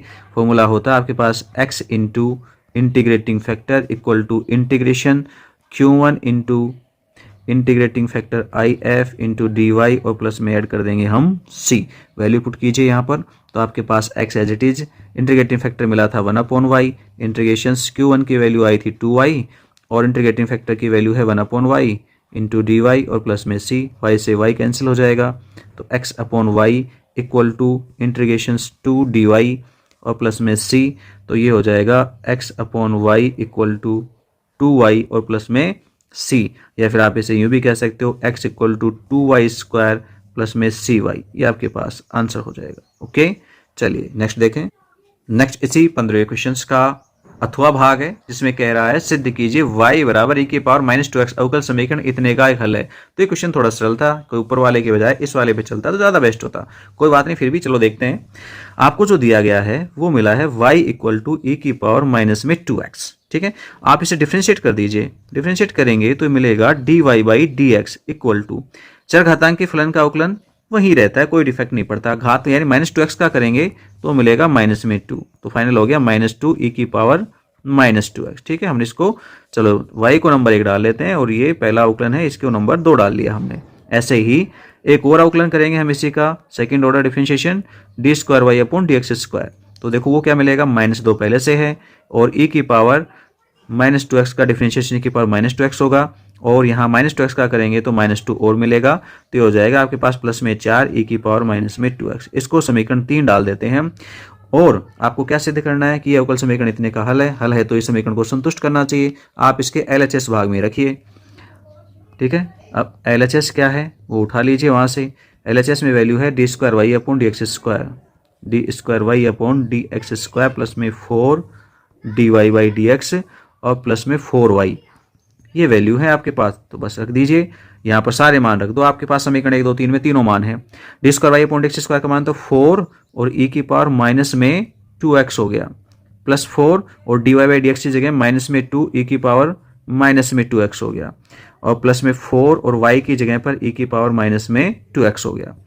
तो ये हो गया 4 और 4 दोनों जुड़ करके कितने हो गए भाई, 8 e की पावर -2x और यहाँ हो गया -8 e की पावर -2x। तो टोटल वैल्यू हो गई 0। ठीक है, बस ये सिद्ध करना था, हो गया कि भाई बिल्कुल है, इसी का ही एक हल है ये। 16 क्वेश्चन देखिए, कह रहा है त्रिभुज की भुजाओं के दिक् कोसाइन ज्ञात कीजिए यदि त्रिभुज के शीर्ष बिंदु A 3, 5, -4 और B -1, 1, 2 और C -5, -5, -2 हैं। ठीक है, बिंदु मिले हैं आपको त्रिभुज के और यहाँ पर आपसे वो क्या पूछ रहा है, दिक् कोसाइन पूछ रहा है। बिल्कुल निकालेंगे। सबसे पहले हम AB भुजा के दिक् अनुपात याद करेंगे। क्या करेंगे, AB भुजा के दिक् अनुपात याद करेंगे। बताओ क्या होंगे AB भुजा के दिक् अनुपात। दिक् अनुपात होते हैं भाई साहब क्या, A1 x2 - x1। ठीक है, और दूसरा दिक् अनुपात होता है y2 - y1 और तीसरा दिक् अनुपात होता है z2 - z1। तो सिंपल सा कार्य है, घटा दीजिए निर्देशांकों में। B के निर्देशांकों में A के निर्देशांक घटाने हैं, -1 में से 3 घटाएंगे -4 हो जाएंगे। B1 आप 1 में से 5 घटाएंगे -4, ये भी हो जाएंगे। और C1 का मतलब है 2 में से -4 घटाना है तो +4 बन करके 6 बन जाएगा। ठीक है, तो आपके पास AB के दिक् अनुपात आ गए -4 और -4 और 6। ठीक है, अब आपको चाहिए दिक् कोसाइन। तो आप इन्हें ज्ञात करने के लिए A1² B1² प्लस C1² को ज्ञात करेंगे। ये कितना आता है रूट में, ये वैल्यू फाइंड करें हम तो ये बनेगी 4 चौक 16 और ये भी 16 और प्लस में 36। तो अब इन सबको जोड़ दीजिए, कितने हो गए भाई, 16, 16, 32 और 36 68 हो गए। तो ये हो गया रूट 68। ओके, इसलिए दिक् कोसाइन L बराबर फॉर्मूला होता है A1/√σ ऐसे ही B1/√σ और C1 ये M की वैल्यू है भाई और ये N की है, C1/√σ ठीक है, वैल्यू पुट कर देंगे यहाँ पर। तो L आपको मिलेगा वो होगा -4 और बटे में √68। M आपको मिलेगा -4/√68। ठीक है, दिशाएं भी बदल सकते हैं, प्लस माइनस के साइन के साथ भी लिख सकते हो आप इनको। तो 6/√68। ठीक है, ये AB के दिक् अनुपात है भाई। ऐसे हम किस पे चलेंगे, BC पर। इसी प्रकार BC भुजा के दिक् अनुपात जैसे ऊपर निकाले वैसे ही BC के दिक् अनुपात ज्ञात करेंगे। तो बनेगा A2 B2 और C2। ठीक है, A2 कैसे मिलेगा, B और C के निर्देशांकों का अंतर करेंगे, -5 में से हम -1 कम करेंगे तो आपके पास -4 मिलेगा। B2 ज्ञात करने के लिए आप -5 में से 1 कम करेंगे तो -6 मिलेगा और C2 ज्ञात करने के लिए आप -2 में से 2 माइनस करेंगे तो -4 मिलेगा। ठीक है, वैल्यू सेम उसी प्रकार की आई है। तो आपके पास जो पहले आया था मान A1² B1² तो सेम वैसा यहाँ पर बनेगा। A2² B2² प्लस C2² का रूट है वो फिर से √68 ही रहेगा, वैल्यू उस पर कोई इफेक्ट नहीं पड़ेगा। तो L आपके पास -4/√68 और M इक्वल टू -6/√68 और N जो आपके पास दिक् कोसा होगी वो -4/√68 होगी। ठीक है, और सेम इसी प्रकार से हमें एक और भुजा बच गई है AC। उस भुजा के भी दिक् अनुपात व दिक्कोजाएं लिखेंगे। भुजा के दिक् अनुपात हम उनको A3, B3 और C3 के रूप में लिखें तो वो क्या क्या होंगे। आप AC भुजा के दिक् अनुपात निकालेंगे तो C में से A के निर्देशांक घटा लीजिए, -5 में से 3 घटाएंगे तो -8 हो जाएंगे आपके पास ये, ठीक है। और C में -5 है, उसमें से आप 5 घटाएंगे तो पूरे 10 हो जाएंगे ये आपके पास माइनस के। और -2 में से आप -4 घटाएंगे तो आपको ये +2 मिल जाएंगे। यहाँ आपके पास A3 square plus B3 square plus C3 square की वैल्यूज थोड़ी अलग मिलेंगी। 8 का स्क्वायर 64, 10 का 100 और 2 का 4, इनको जोड़ेंगे हम तो ये 168 हो जाएंगे, ठीक है ना, 100 एक्स्ट्रा जोड़ करके। इसलिए दिक्कोजाएं क्या क्या आएंगी, आपसे तो दिक्कोजाएं पूछी गई हैं तो दिक्कोजाएं L का मान -8 बटे में √168, M इक्वल टू -10 बटे में √168 और N बराबर 2 बटे में √168, ठीक है। हालांकि प्लस माइनस में लिखी जा सकती हैं, लेकिन हमने जिस हिसाब से भुजाओं के नाम लिखे हैं उस हिसाब से इनके लिए दिक्कोजाएं लिख दी हैं। ओके, चलिए नेक्स्ट। इसी का अथवा और है, कह रहा है दर्शाइए कि बिंदु 1 2 3 और 3 4 5 से होकर जाने वाली रेखा बिंदु -1 2 4 और 2 -1 4 से जाने वाली रेखा पर लंब है, ठीक है। लंब होगी वो बात बाद में चर्चा करेंगे, पहले हम इन रेखाओं के लिए दिक् अनुपात याद करेंगे, ठीक है ना। तो सबसे पहले तो 1 2 3 व 3 4 5 से जाने वाली रेखा के दिक् अनुपात वो ज्ञात करेंगे। तो दिक् अनुपात क्या क्या होंगे भाई, A1 होगा क्या, 3 में से हम घटा देंगे 1 तो ये मिलेगा 2। ऐसे ही B1 ज्ञात करेंगे तो वो मिल जाएगा आपको 4 माइनस में 2 तो ये भी आया 2। और ऐसे आप निकालेंगे C1 तो मिलेगा 5 माइनस 3 तो ये भी हो गया 2, ठीक है। तो A1 2, B1 2 और C1 2। आप चाहें तो उन्हें और भी छोटा करके रेशो में लिख सकते हैं। A1 का मान 1 तो B1 का मान भी 1 और C1 का मान भी 1 समान है, इसलिए 2 से कट जाएंगे तो हमने शॉर्ट रूप में लिख दिया है। पहली वाली जो रेखा है उसके दिक् अनुपात है वो 1 1 1 होंगे, ठीक है। ऐसे ही दूसरा बिंदु है आपके पास कितना,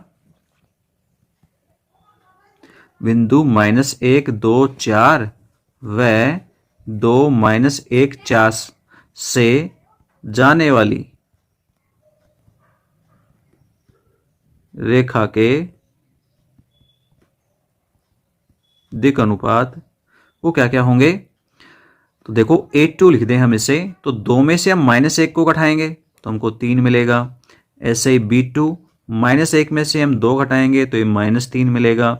ऐसे ही C2 तो आप 4 में से 4 को घटाएंगे तो ये आपको 0 मिलेगा। ओके, चलिए यहाँ से आप इसे A2 equal to 3, B2 equal to -3 और C2 इक्वल टू 0 और आप और भी रेशो कम करें तो A2 equal to 1, B2 equal to -1 और C2 इक्वल टू 0 ऐसा भी लिखा जा सकता है। अब यदि दोनों रेखाएं परस्पर लंबवत हैं तो लंबवत होने की शर्त होती है दिक् अनुपातों के गुणा का बीजीय योग 0 होना चाहिए। तो हम कह सकते हैं दोनों रेखाएं लंबवत होंगी। कब होंगी, लंबवत होने का प्रतिबंध लिखेंगे। क्या होता है लंबवत होने का प्रतिबंध, A1 A2 plus B1 B2 plus C1 C2 बराबर 0 होना चाहिए। हम LHS को सोल्व कर देते हैं यहाँ पर। तो LHS में A1 A2 B1 B2 और प्लस में C1 C2 मान रख दो सभी के।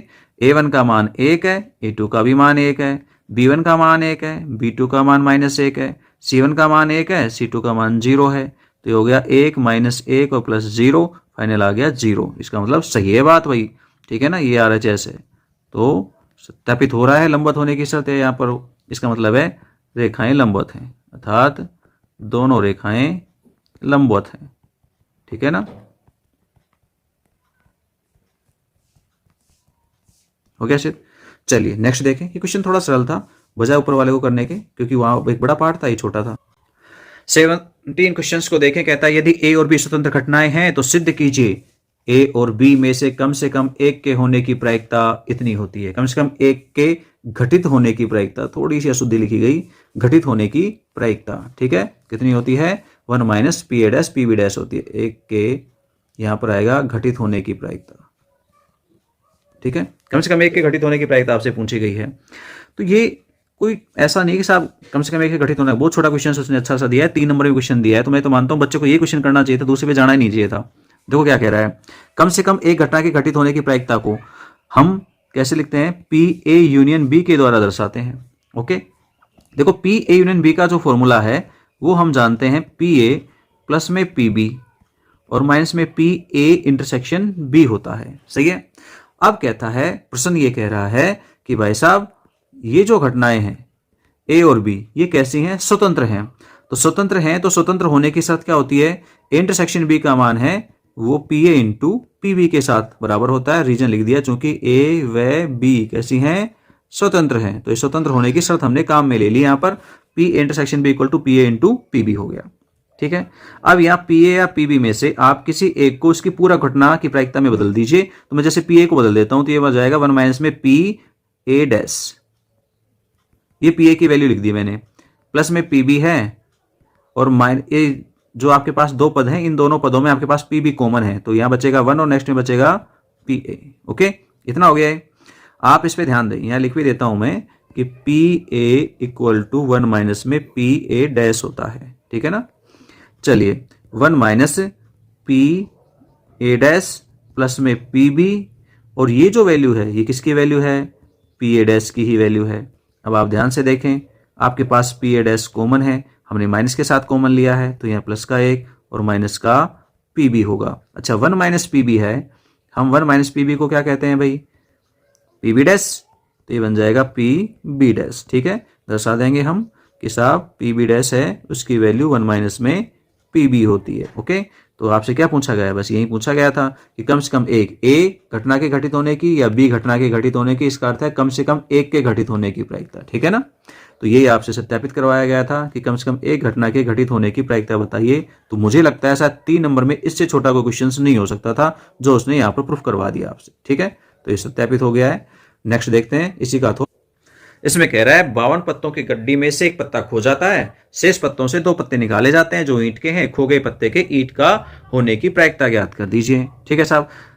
52 पत्तों की गड्डी है, उसमें से एक पत्ता खो गया। अच्छा, पत्ते खोने की क्या परिस्थितियां हो सकती हैं, केवल 2 ही प्रकार की परिस्थितियां हम लेके चलेंगे, हालांकि होने को तो और भी हो सकती हैं, लेकिन हम 2 की बात करेंगे कि खो गया पत्ता है वो ईंट का है और खो गया पत्ता ईंट का नहीं है, ठीक है ना, क्योंकि बात ईंट की कर रहा है क्वेश्चन। वैसे तो आप चाहें तो 4 घटनाएं भी डिफाइन कर सकते हैं, खो गया पत्ता ईंट का है, खो गया पत्ता पान का है, खो गया पत्ता चिड़ी का है, उसमें कोई सेंस नहीं है, आंसर सेम ही आएंगे, ठीक है। तो हम 2 घटनाएं लेकर के चलती हैं, लिखते हैं 52 पत्तों की गड्डी से एक पत्ता खो जाता है, ठीक है, सब खो गया। तो घटना E1, खो गया पत्ता ईंट का है,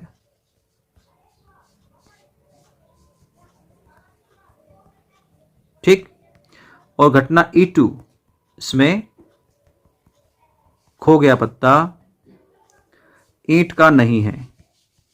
इन 2 घटनाओं से, घटक घटनाओं से ही काम हो जाएगा, 4 बनाने की जरूरत नहीं कि साहब खो गया पत्ता पान का है, चिड़ी का है, हालांकि उससे भी होगा लेकिन प्रश्न बड़ा हो जाएगा उससे, ठीक है ना।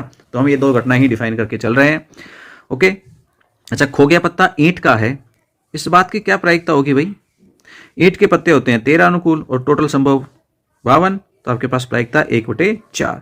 सेम ऐसे PE2, ये कैसे ज्ञात कर सकते हैं, ऊपर वाले की ही पूरा घटना है नीचे वाली, तो 1 - 1/4 करके ज्ञात कर लेंगे इसको, ये 3/4। नहीं तो आप ये समझ लीजिए कि साहब 13 पत्ते तो इसके हैं और 39 बच गए हैं, वो ईंट के नहीं है, तो 39/52 ये पत्ते आएंगे जो ईंट के नहीं होंगे, तो प्रायिकता वही आएगी 13 से काटने पर 3/4, कैसे लिख लीजिए, ठीक है। ये तो PE1 और PE2 यानी घटना E1 E2 जो घटक ली थी हमने उनकी प्रायिकताएं आ गई है। अब एक काम और हो रहा है कि भाई हम बचे हुए जो पत्ते हैं 51, उनमें से 2 पत्ते निकालते हैं और निकाले गए दोनों पत्ते ईंट के हैं, ठीक है। निकाले गए दोनों पत्ते ईंट के हैं,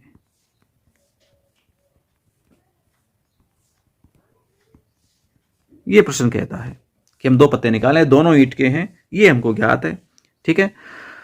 तो क्या पूछा गया, तो पूछ रहा है वो कि P, ये तो पता है निकाले गए दोनों पत्ते ईंट के हैं, तो कह रहा है खो गया पत्ता ईंट का है, इस बात की क्या प्रायिकता है। तो घटना A1 के लिए उसने सहप्रतिबंध प्रायिकता पूछी है कि खो गए पत्ते ईंट के हैं, ये पता है, वो निकाले गए दोनों पत्ते ईंट के हैं ये पता है, खो गया पत्ता ईंट का है, इसकी प्रायिकता हमको ज्ञात करनी है, तो ये वैल्यू चाहिए। यानी जब भी घटक घटना की प्रायिकता पूछी जाती है, यहाँ बेस पे लगती है, तो यहाँ भी बेस लगेगी। अच्छा, बेस लगाने से पहले हम कुछ वैल्यूज ज्ञात करेंगे, पी ए अपॉन E1, क्योंकि इनकी आवश्यकता पड़ेगी हमें। यानी ये पता लग गया कि खो गया पत्ता है वो ईंट का है। किसका है? ईंट का। तो फिर हम दो पत्ते निकालें, वो भी किसके निकले? ईंट के। इस बात की क्या प्रायिकता है? देखो भाई, एक पत्ता खो गया, बच गए 51, ठीक है, और खो गया जो पत्ता ईंट का है, तो ईंट के 13 थे, अब कितने रह गए? 12 ही रह गए। तो हम 13 को काउंट ही नहीं करेंगे, 12 पत्ते हैं हमारे पास। अब 12 में से हम दो पत्ते निकालें तो किस प्रकार से निकलेंगे? 12C2 प्रकार से। और कुल संभव परिणाम 51C2, क्योंकि पत्ते तो 51 ही है। तो ये मान आएगा आपके पास 12 गुणा 11 और नीचे 50 वो 51 गुणा 50, ठीक है, अपॉन 2 इंटू 1 2 इंटू 1 कट जाएंगे, इसलिए मैंने लिखे नहीं है यहाँ पे, ठीक है। आप चाहें तो इसे थोड़ा सा सरल कर सकते हैं, कट जाएंगे थोड़ा बहुत। आप इसे काटेंगे 2 से तो ये आपके पास 6 मिलेगा, और यहाँ कर मिलेगा ये 25, और इसके अलावा आप 3 से काटेंगे तो यहाँ मिलेगा 2 और यहाँ मिलेगा 17। ओके, तो ये आपके पास हो जाएगा 22/25 गुणा 17। तो 25 गुणा 17, तो ये आपके पास हो गए भाई, कितने हो गए? 425, है ना? हाँ, 425 हो गए। ऐसे PA/E2 और ज्ञात करेंगे हम। इसमें क्या गया? खो गया पत्ता है वो ईंट का नहीं है, इसका मतलब ईंट के तो पूरा है, पूरे पूरे पत्ते हैं, तो 13 में से 2 निकालेंगे हम, और टोटल तो 51C2 ही रहेंगे। तो यहाँ आ जाएगा 13 गुणा 12 और नीचे आएगा आपके पास 51 गुणा 50। ओके, फिर से काटेंगे हम इसे, 2 से काटेंगे 6 तो ये हो गया 25, और 3 से काटेंगे तो 2, और यहाँ पर ये हो गया 17। अब 13 दूनी 26 और नीचे आपके पास हो जाएगा 25 गुणा 17, वही 425। ओके, तो ये आपके पास A/E2 हो गया। अब बेस प्रमेय लगाएंगे हम। क्या लगाएंगे? बेस प्रमेय।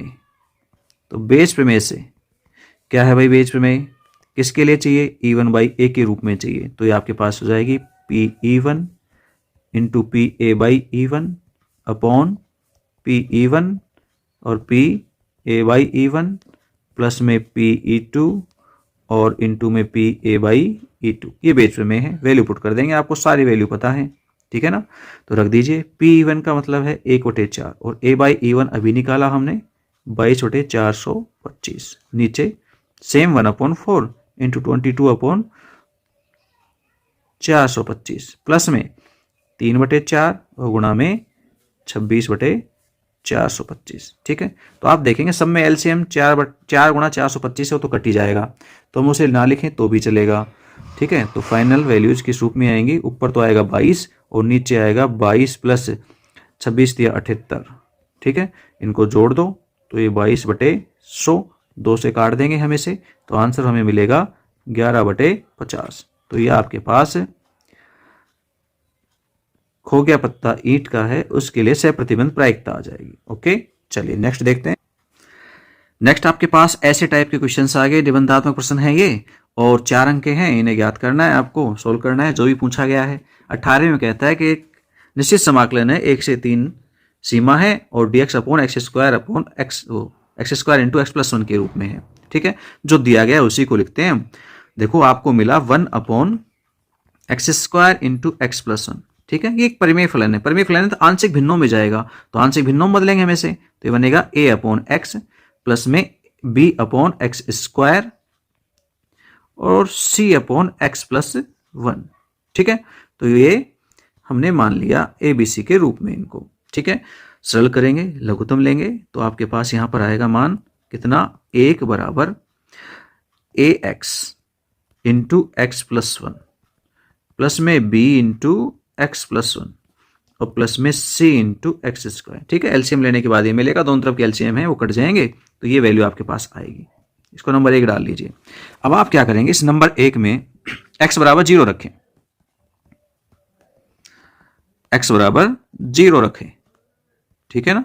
x बराबर 0 गुणनखंड है तो रख सकते हो आप इसको, गुणनखंड को 0 के बराबर रख करके मान, तो इसकी वैल्यू 0 है, उसको यहाँ पुट करेंगे तो 1 इक्वल टू a है वो पद 0 हो जाएगा, b मिलेगा आपको कितना, और c वाला पद भी 0 हो जाएगा, तो b की वैल्यू आपको प्राप्त हो जाएगी कितनी? 1, ठीक है। b का मान हमको प्राप्त हो गया। चलिए ऐसे ही हम 1 में एक और गुणनखंड है x प्लस 1, उससे x का मान निकालेंगे तो x बराबर -1, ये पुट करेंगे हम यहाँ पर, तो -1 पुट करेंगे तो हमारे पास वैल्यू आएगी -1 बराबर a वाला पद है वो 0 हो जाएगा, b वाला पद भी 0 हो जाएगा, और c इंटू -1 का स्क्वायर, तो आपको यहाँ c की वैल्यू मिलेगी कितनी, चलिए यहाँ +1 ही है, c की वैल्यू भी कितनी मिलेगी, 1 मिल जाएगी। ओके, चलिए b मिल गया, c मिल गया, पर a नहीं मिला। a कैसे ज्ञात होगा? a को ज्ञात करने के लिए हम क्या करेंगे, गुणांकों की तुलना करेंगे। ठीक है, तो सबसे पहले हम एक्स स्क्वायर के गुणांकों की कर लेते हैं।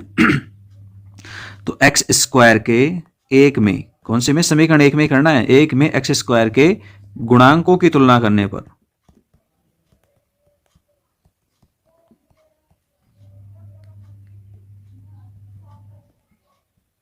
करिए भाई, इधर तो है नहीं गुणांक तो ये 0 रहेगा, और दूसरी तरफ में ए एक्स स्क्वायर होगा तो a मिल जाएगा। देखो यहां से आएगा ए एक्स स्क्वायर आपके पास, और यहां भी मिलेगा सी एक्स स्क्वायर में भी गुणांक कितना है, c, तो आपके पास a की वैल्यू आएगी कितनी, -c। इट मीन्स a की वैल्यू हो जाएगी -1। तो आपको a b c तीनों के मान मिल गए हैं। ठीक, उठा के रख दीजिए किसमें, 1/x² इंटू x+1 में, तो आपके पास ये जो वैल्यू है वो बदल करके किस फॉर्म में आ जाएगी, 1/x² इंटू x+1, a की जगह -1 और बटे में x, ठीक है, b की जगह +1 बटे में x², और c की जगह भी +1 और बटे में x+1। ठीक है, तब आपको ये समाकलन करना है। समाकलन में कह रहा है सीमा 1 से 3 और dx/x² इंटू x+1। ठीक है, तो बस इधर भी समाकलन लगा दीजिए आप, तो समाकलन 1 से 3 और बाकी as it is 1/x plus में 1/x² प्लस में 1/x+1 इंटू dx कर दीजिए भाई समाकलन। समाकलन है वो आ जाएंगे आपके पास माइनस में log x। ठीक है, नेक्स्ट आ जाएगा माइनस में 1/x। ठीक है, और नेक्स्ट आ जाएगा log x+1, और सीमा हो जाएगी 1 से 3 है शायद, है ना, हाँ 1 से 3 ही है। चलिए आगे हम इसे सरल करके यूं भी तो कह सकते हैं ना, log x+1/x और माइनस में 1/x। ठीक है, सीमा 1 से 3। सबसे पहले हम 3 रखेंगे तो क्या बनेगा भाई, log 4/3। ठीक, और माइनस में 1/3। नेक्स्ट 1 पुट करेंगे तो माइनस में log 1 रखेंगे तो 2/1 हो जाएगा, और माइनस माइनस प्लस और 1/1। ठीक है, सोल्व करेंगे मान, log 4/3 माइनस में log 2, तो log 4/3 और माइनस log 2 को तो एक साथ लिखा हमने, और प्लस के 1 में से 1/3 घटाया तो यह आ जाएगा log, आप इसे बटे में लिखेंगे तो बन जाएगा 2/3, और यहाँ घटाएंगे तो ये भी मिलेगा 2/3, तो ये आपके पास आंसर हो जाएगा log 2/3 प्लस 2/3। ठीक है, ये अलग पद है, कभी 2/3 को 2/3 में जोड़ करके कह दो साहब ये दोनों जुड़ जाएंगे, नहीं जुड़ेंगे नहीं, ये log के साथ है 2/3 और ये बिल्कुल इंडिपेंडेंट है। ठीक है, चलिए नेक्स्ट देखते हैं। नेक्स्ट इसी का अथवा भाग है, समाकलन का ही, कह रहा है integration 1/√x - a into x - b into dx, ये ज्ञात कर दीजिए। अप्रमेय फलन है भाई, ठीक है ना, तो अप्रमेय फलनों को सरल करना भी हमने सीखा है। क्या लिखेंगे हम इसको, dx/रूट, हम इनको गुणा कर लेंगे तो ये बनेगा x² और माइनस में a plus b into x और प्लस में ab, ये इनका गुणा होगा। हम यहाँ नीचे परफेक्ट स्क्वायर बनाएंगे बस। ठीक है, ये एक अच्छा क्वेश्चन आया। मैं कहता हूँ ऊपर वाले के बजाय आप ऐसे सोल्व करते तो ज़्यादा अच्छा होता, हालांकि ऊपर वाला भी ठीक है पर मतलब जल्दी हो जाता नीचे वाला। आप यहाँ पे बस क्या करें, परफेक्ट स्क्वायर बना लें, बस इसके अलावा कुछ नहीं करना है। परफेक्ट स्क्वायर बनाने के लिए आप a प्लस b/2 के होल स्क्वायर का ऐड करेंगे और सब्सट्रैक्ट करेंगे यानी घटा देंगे, तो आ जाएगा a प्लस b/2 का स्क्वायर। ठीक है, ये हमने जोड़ा और ये हमने घटा दिया, और प्लस में ए भी पहले से था तो वो भी लिख दिया हमने ऐसे कैसे। यहां तक कि ये जो वैल्यू है ये आपके पास सीधे सीधे पूर्ण वर्ग में बदल जाएगी। किस प्रकार से, आप इसे कह सकते हैं √x - a प्लस b/2 का होल स्क्वायर। ठीक है, और बाकी जो आगे बचा हुआ है आप इसे सरल करें तो देखो इधर से सरल करके बता देता हूं आपको, फिर हटा देंगे उसको। तो आप यहां से माइनस तो कॉमन ले लीजिए, तो बचेगा a प्लस b/2 का होल स्क्वायर और माइनस में ए बी, ऐसा रहेगा ये। आप इसे हल करेंगे तो यह जाएगा a² प्लस में b² प्लस में 2ab/4 और माइनस में ab। ठीक है, आप 4 एलसीएम लेंगे यहाँ पर तो A square plus B square plus में 2ab और माइनस का 4ab और बटे में 4, तो ये आपके पास कितना बन जाएगा, minus A square minus 2ab plus में बी स्क्वायर बटे में 4, तो वैल्यू आ जाएगी a माइनस बी अपॉन 2 का होल स्क्वायर। ठीक है, तो हम यहाँ लिख सकते हैं a माइनस बी अपॉन 2 का होल स्क्वायर। ठीक है ना, बस अब आप आगे इसमें फॉर्मूला यूज ले लीजिए कि रूट में मान है, तो बताइए समाकलन किस में आएगा, लॉग में आएगा भाई। तो हम यहाँ पर लॉग में वैल्यूज फॉर्मूला लिखेंगे यहाँ पर पहले तो कि integrations dx upon root X square minus A square हो, तो ये आपके पास फॉर्मूला होता है लॉग x प्लस में रूट एक्स स्क्वायर माइनस में ए स्क्वायर और प्लस में c। ठीक है, ये फॉर्मूला है आपके पास। तो ये फॉर्मूला, चलो मैं इसको चेंज कर देता हूँ ताकि आपको पता रहे, ये फॉर्मूला है बस। इस फॉर्मूले में के अकॉर्डिंग हम वैल्यूज लिखेंगे इसकी, तो देखो क्या आएगा, i इक्वल टू ये बन जाएगा log x की जगह आपके पास x माइनस में a प्लस बी अपॉन 2 है, तो ये ऐसे कैसे रहेगा। ठीक है, और प्लस में रूट की वैल्यूज, रूट ये जितना भी था वो पूरा कौन था रूट में, x माइनस ए इंटू एक्स माइनस बी था, जिसको हमने सोल्व करके ऐसा लिखा है, तो ये ऐसे कैसे हमने यहाँ पर पुट कर दिया है। ठीक है, और प्लस में c ऐड कर देंगे, ये आपके पास आंसर हो जाएगा। ओके, तो ये आपके पास। नेक्स्ट देखें, नेक्स्ट देखिए, कह रहे हैं बिंदु 1, 2, -4 से जाने वाली और दो रेखाएं मिली हैं, इन पर लंब रेखा का सदिश समीकरण ज्ञात कर दीजिए। किस प्रकार का समीकरण पूछा है, सदिश समीकरण पूछा है, बिल्कुल ज्ञात कर देंगे सदिश समीकरण, कोई दिक्कत नहीं आएगी सदिश समीकरण निकालने में भी। तो चलिए पहले तो ये देखिए कि हमें तो ये नहीं पता ना कि भाई आपके पास जो रेखाएं मिली हैं उस रेखा के दिक् अनुपात क्या है, वो जानकारी करना जरूरी है, वो एक बिंदु से गुजरती है। ठीक है, तो सबसे पहले तो जो जिस रेखा के बारे में हम जानना चाहते हैं उस रेखा की दिक् को चाहे मान लेते हैं कि माना रेखा जो 1, 2, -4 से गुजरती है के दिक् अनुपात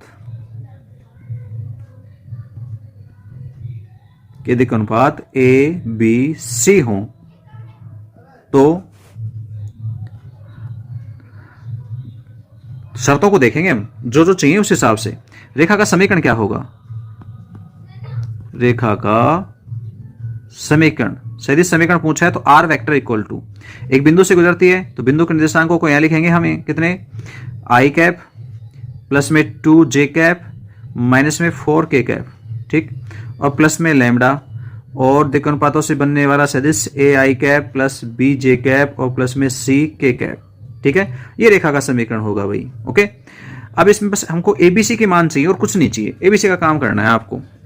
कैसे करेंगे, एबीसी को कैसे याद करेंगे, तो देखो रेखा फर्स्ट है ना, वो दी गई दो रेखाओं पर लंब है। ठीक है, तो लिख लेते हैं हम, रेखा फर्स्ट दी गई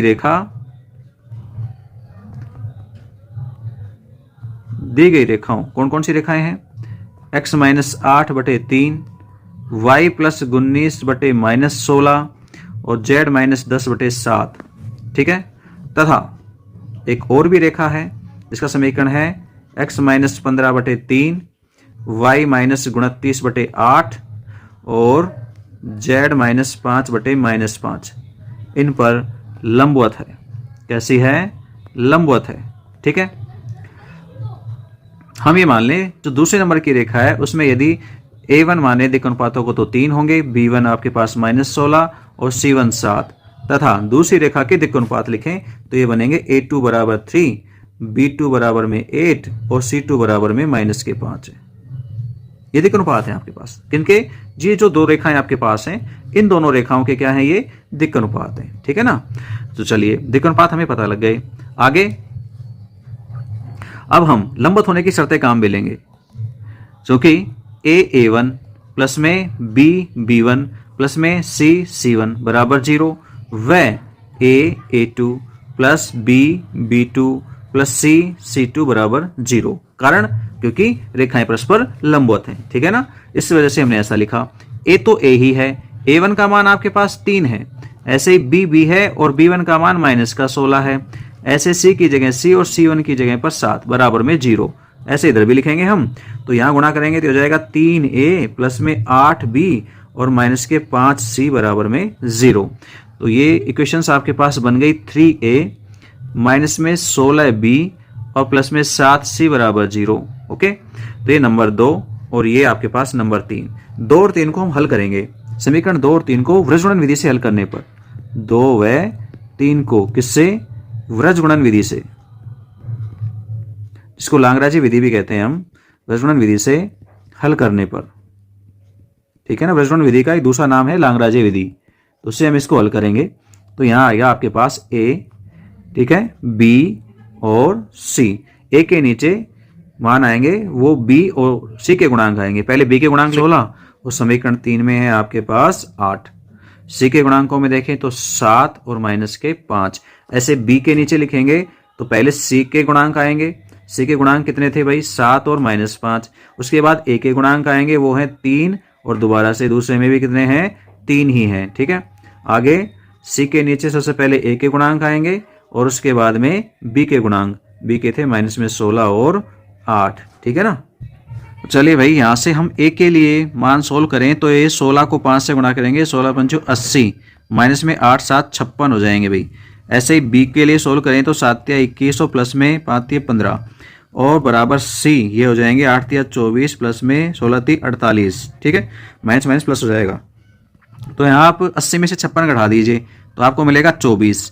b 21 और 15 को जोड़ेंगे, ये हो जाएंगे 36 और c 24 और 48 को जोड़ने पर बन जाएंगे 72। ये थोड़े छोटे हो सकते हैं 12 से। किससे छोटे हो जाएंगे? 12 से कट के अनुपात में, समान अनुपात में मिल सकते हैं। तो 12 से कट करेंगे तो ये मिलेगा 2 और b की वैल्यू 12 से काटने पर 3 और c आपके पास आ जाएगा 6, ठीक है ना।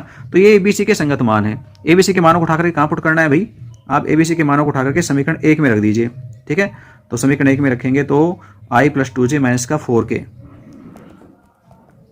रेखा का समीकरण, अभिष्ट रेखा का जो समीकरण है वो r vector equal to i cap plus में 2j कैप और माइनस के 4k कैप। तो माइनस में 4k कैप प्लस में लैम्बडा, a की जगह पर 2 तो 2i कैप, b की जगह पर 3 तो 3j कैप और c की जगह पर 6 तो 6k कैप, ठीक है। ये आपके पास रेखा का अभिष्ट सदिश समीकरण आ जाएगा जो आपसे पूछा गया है। ओके, चलिए नेक्स्ट देखते हैं। नेक्स्ट इसी के अथवा के रूप में कह रहा है निम्नलिखित रेखाओं के बीच की न्यूनतम दूरी ज्ञात कर दीजिए। तो न्यूनतम दूरी ज्ञात करें, उसके लिए पहली जो रेखा है x/2 इक्वल टू y/2 बराबर z/1 रेखा में आप a1 वेक्टर को देखेंगे तो आपके पास वो 0 ही है, ठीक है ना, क्योंकि यहाँ कुछ घट ही नहीं रहा है, इसमें से बिंदु है ही नहीं घटाने के लिए, घटाने के लिए कुछ नहीं था, आप उसे 0 कह सकते हैं। वह आपके पास यहाँ b1 वेक्टर है वो मिलेगा 2i कैप प्लस में 2j कैप, ठीक है, हम सदिश फॉर्म में लिख रहे हैं इनको, और प्लस में k कैप। ये पहली वाली रेखा से। वह एक अन्य रेखा x-5/4 y-2/1 और z-3/8, इससे आप देखें तो आपके पास a2 वेक्टर क्या बनेगा भाई? वो होगा 5i कैप प्लस में 2j कैप और माइनस में 3k कैप। ओके, वह b2 जो वेक्टर होगा वो होगा 4i कैप प्लस में j कैप और प्लस में 8k कैप, यानी दिक् अनुपातों से बनने वाला सदिश है b वेक्टर, ठीक है। ये मान आपको मिल गए हैं। हमें क्या क्या चाहिए? दूरी ज्ञात करने के लिए हमको चाहिए होता है a2 वेक्टर माइनस में a1 वेक्टर। तो आप a2 में से a1 घटाएंगे तो आपको a2 ही प्राप्त हो जाएगा, क्योंकि a1 तो 0 वेक्टर है, ठीक है ना। तो ये a2 vector as it is प्राप्त हो जाएगा। और आपको क्या चाहिए भाई? और हमें चाहिए होता है b1 vector cross b2 vector का मान। तो इसे हम किससे ज्ञात करेंगे? सदिश वो सारणिक की सहायता से।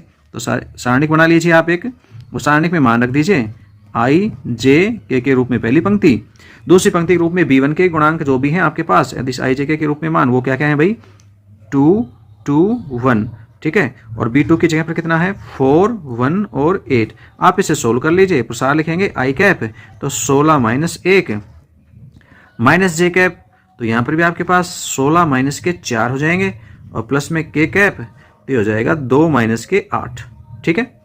तो वैल्यू निकालिए यहाँ पर, ये हो गई 15i कैप प्लस वो माइनस के आपके पास 12j कैप और माइनस के ही 6k कैप। ये आपके पास b1 क्रॉस b2 है। तो b1 vector cross b2 vector का परिमाण भी निकाले हम, तो ये आएगा 15 का स्क्वायर, ठीक है, माइनस 12 का स्क्वायर माइनस 6 का स्क्वायर, इस पूरे का रूट, मतलब 225 प्लस में 144 और प्लस में 36, ठीक है। जोड़ दीजिए इनको, कितने हो जाते हैं? तो ये 225 प्लस में 144 में और 36 को जोड़ेंगे तो 6 और 4 10, 7 4 8 कितने हो गए 180।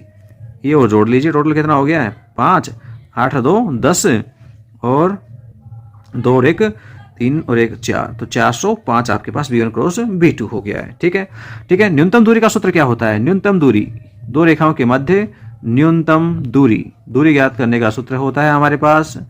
मोड में लिखेंगे कितना, A2 vector minus A1 vector dot B1 vector cross B2 vector upon B1 vector cross B2 का परिमाण। तो रख दीजिए मान जो जो भी आ रहे हैं। A2 वेक्टर कितना था वो रखना है हमें यहाँ। A2 वेक्टर में हमारे पास वैल्यूज थी 5 2 और माइनस के 3। ठीक है, तो ये हो जाएगा 5 i कैप 2 j कैप और माइनस में 3 k कैप। ठीक है, इसका डॉट प्रोडक्ट होगा B1 क्रॉस B2 से। अच्छा, B1 क्रॉस B2 में है 15 i कैप माइनस में 12 j कैप माइनस के 6 k कैप। ओके, और इसमें भाग देंगे हम इसके सारणिक का मान का, वो परिमाण के मान का, तो परिमाण का मान है √405। ठीक है, अब सोल्व करें इसे तो d यहाँ 5 का 15 से गुणा 75, 2 का 12 से गुणा 24 और -3 का -6 से गुणा प्लस के 18 और बटे में √405। ठीक, 75 और यहाँ 6 और कम कर दीजिए। 75 में से 24 में से प्लस के 18 कम करेंगे, माइनस का 6 है, और यहाँ 75 में से 6 कम करेंगे हम तो आपके पास बच जाएगी वैल्यू 69। ठीक है, और रूट में 405, ये आपके पास इकाई, ये दूरी आ जाएगी। ओके, ठीक है। यह है 20वां प्रश्न, कह रहा है आलेख विधि द्वारा उद्देश्य फलन z = 3x + 2y का अधिकतम मान मैक्सिमम z आपसे पूछा गया है। निम्नलिखित विरोधों के अंतर्गत याद कीजिए। विरोध मिले आपको 2। ठीक है, ये तो हमेशा ही क्या होते हैं, ऋणात्मक विरोध होते हैं जो फर्स्ट क्वाड्रेंट को रिप्रेजेंट करते हैं। तो 2 विरोध मिले हैं, x - y + 2 > 0 और x + 2y <= 7। मेरे हिसाब से आपको इसी भाग को सोल्व करना चाहिए था, क्योंकि यहाँ पहली बात तो आपके पास केवल 2 ही विरोध है, और दूसरी बात है आपके पास यहाँ आने वाली वैल्यूज है वो परिबद्ध हल क्षेत्र को रिप्रेजेंट करने वाली है, क्योंकि क्वेश्चन ऐसा लिखा हुआ है लेस देन के आंसर से। ठीक है, क्योंकि आपको लग रहा होगा कि ग्रेटर देन है, नहीं ग्रेटर देन होता है तो सही, लेकिन यहाँ पर जो वैल्यू मिलेगी आपको, आप इसे जब सोल्व करके लिखेंगे तो ये बनेगी x - y > -2। तो ये माइनस का नंबर यहाँ आता है, वो ये शो कर देता है कि साहब ये आपको परिबद्ध हल क्षेत्र की तरफ लेके जाएगा, यानी मूल बिंदु की तरफ हल क्षेत्र को रिप्रेजेंट करेगा। चलो खैर देखते हैं कैसे कैसे क्या करना है। सबसे पहले तो हम ये लिखेंगे कि जो मिली है LPP, उस LPP को सही ढंग से लिखा जाए तो क्या बनेगी। तो z 3x + में 2y, आपसे पूछा गया मैक्सिमम z, वो है 3x + में 2y, ये आपको फाइंड करना है। और इससे संबंधित विरोध है, यानी सब्जेक्ट 2 के रूप में मिला है आपको x - y + में 2 > 0 और x + में 2y <= 7 और x y दोनों ही <= 0 हैं। ओके, हम इस एक SMICA को सही रूप में लिखें, ऐसा लिखेंगे x - y और ये <= -2, एक ही बात है, ऐसा लिख देंगे तो भी चलेगा, नहीं अदरवाइज जैसा लिख रखा है वैसा लिख लीजिए। ठीक है, तो हम इसको ऐसा लिख के चलते हैं। सबसे पहले आगे क्या करेंगे, इनके हल क्षेत्र ज्ञात करने के लिए SMICAओं को समीकरण रूप में लिखेंगे। ठीक है, SMICAओं को समीकरण रूप में लिखकर हल करने पर, समीकरण रूप में लिखकर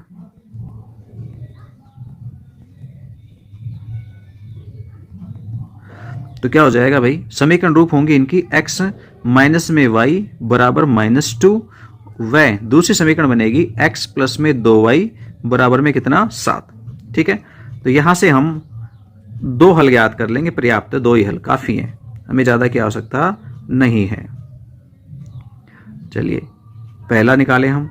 जब आप y को 0 लेंगे यहाँ पर तो x आपको -2 मिलेगा, और दूसरा जब आप x को 0 लेंगे तो y आपको +2 मिल जाएगा। ओके, ऐसे ही एक और आपके पास है यहाँ पर, उसे और देख लेते हैं हम।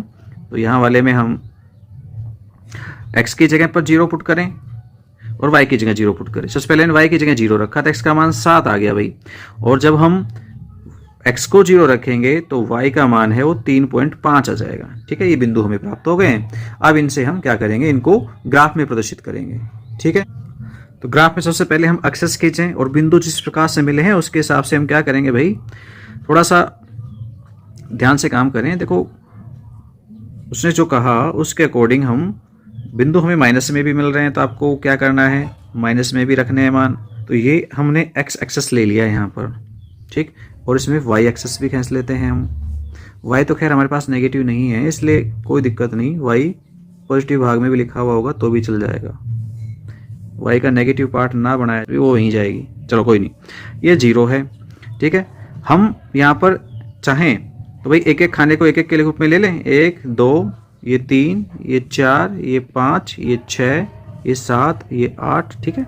ऐसे यहाँ पर ये 1 और ये 2 3 4 5 6 7 8 9, यहाँ पर -1 -2 -3 -4 -5, नीचे यहाँ -1 और -2, ठीक है।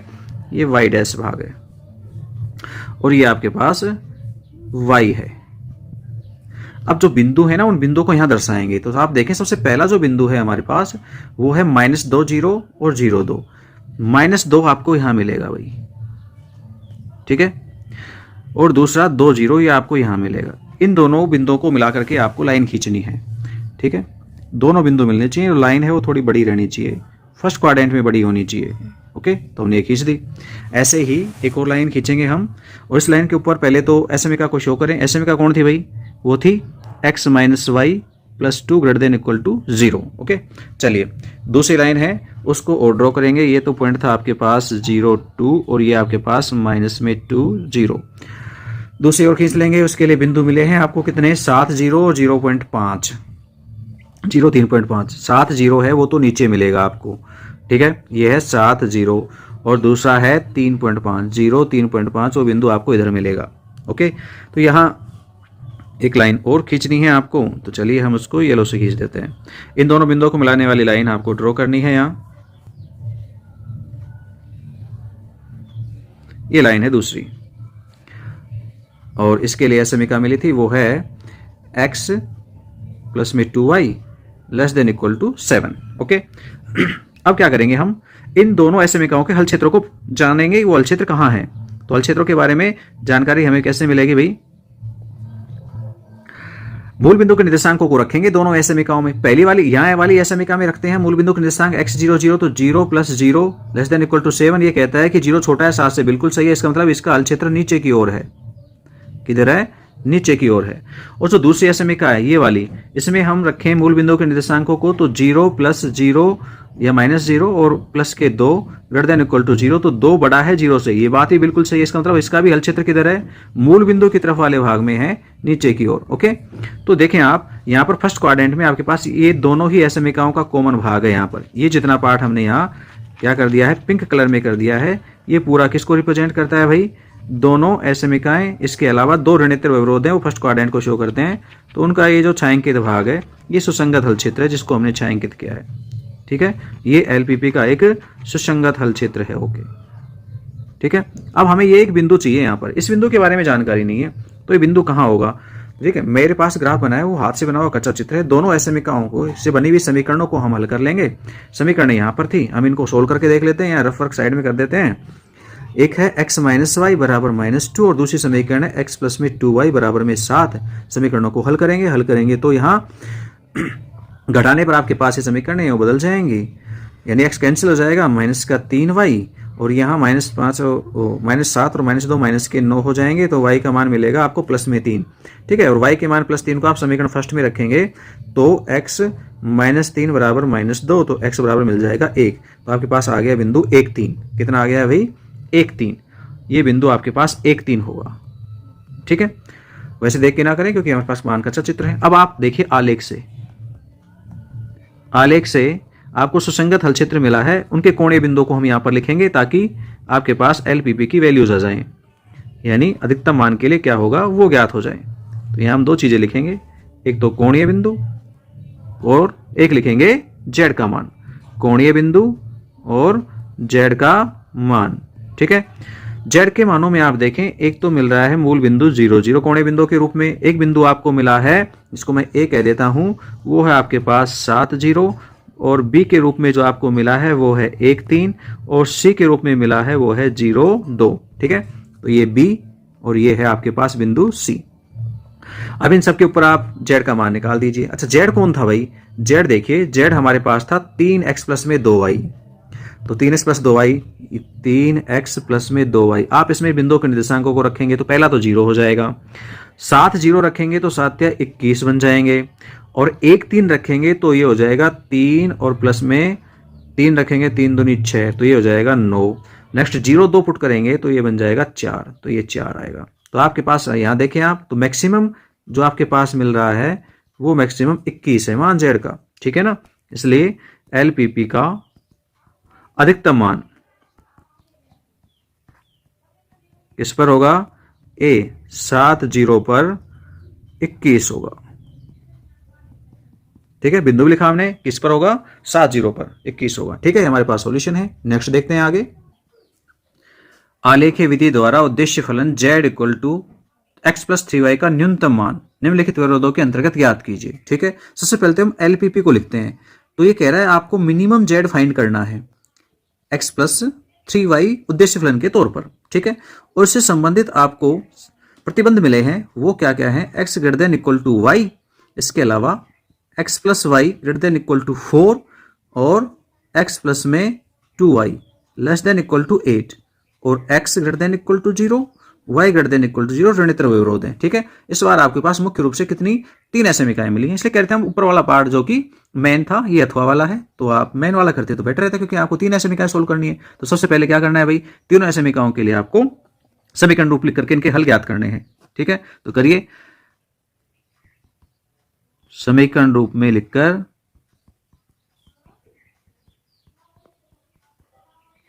हल करने पर तो बनाइए समीकरण रूप में। सबसे पहले तो समीकरण बनेगी x बराबर y, दूसरी बनेगी आपके पास x प्लस वाई बराबर 4, और तीसरी बनेगी वो होगी x प्लस में 2y बराबर में 8, ठीक है। ये पहली समीकरण है, और पहली समीकरण से आप हल ज्ञात करेंगे तो आपको यहां पर क्या करना है, एक बार x का मान 0 रखना है, एक बार y का मान 0 रखना है। रख दीजिए, मैंने y का मान 0 रखा तो x का मान 0 आया, ठीक है। अब दोबारा वही वैल्यू पुट नहीं करेंगे, ठीक है ना। मान लीजिए मैंने x का मान 2 रखा तो y का मान भी 2 आ जाएगा, ठीक है। तो नहीं तो एक x रखेंगे 0, दूसरा 0 मिल जाएगा अपने आप, और दूसरे वाले को 0 रखेंगे तो पहला 0 हो जाएगा, तो उससे कोई उचित ही नहीं होगा। पहली वाली इक्वेशन में ऐसा ही हो रहा है, क्योंकि वहां अचर पद नहीं है इसलिए ऐसा है, वो मूल बिंदु से गुजरने वाली रेखा है। सेकंड में क्या कह रहा है, आप x और y में किसी एक को पहले 0 रखें, मैंने y को 0 रखा तो x का मान हमको 4 मिला, और जब हमने x को 0 रखा तो y का मान हमको 4 मिल जाएगा। और तीसरे वाली असमीका के समीकरण से प्राप्त मान उनमें देखें तो हमने यहां y को 0 पुट किया तो x का मान 8 आया, और जब हमने x को 0 किया तो y का मान हमको 4 मिला, ठीक है। इनको हम ग्राफ में प्रदर्शित करेंगे बिंदुओं को। तो ग्राफ में प्रदर्शित करने के लिए सबसे पहले हमें ग्राफ में एक्सिस खींचने पड़ेंगे, तो चलिए x खींचें पहले। अब देखो नेगेटिव तो मिले ही नहीं है, तो आप नेगेटिव ना खींचे तो भी चल जाएगा, और आपकी इच्छा है खींचना तो खींच लीजिए भाई, ठीक है। कोई फर्क नहीं पड़ रहा है, नेगेटिव पार्ट्स की हमें आवश्यकता नहीं है।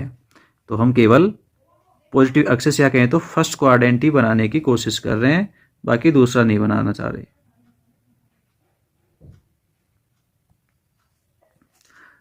ये एक्स एक्सिस है हमारे पास और ये वाई एक्सिस है, ठीक है। ज्यादा बड़ा है नहीं, एक एक ही ले लेते हैं। 1 2 3 4 5 6 7 8 9, सेम ऐसे ही 1 2 3 4 5 6 7 8 9, ठीक है। और ये -1 -1। पहला बिंदु है वो है हमारे पास 0 0 और 2 2, तो 0 0 मूल बिंदु है और 2 2 आपके पास आएगा, वो यहाँ पर मिलेगा आपको, ठीक है। इन दोनों बिंदुओं को हम मिलाएंगे और पहली रेखा का निर्माण करेंगे। तो पहली रेखा आपके पास खिंच जाएगी यहाँ पर,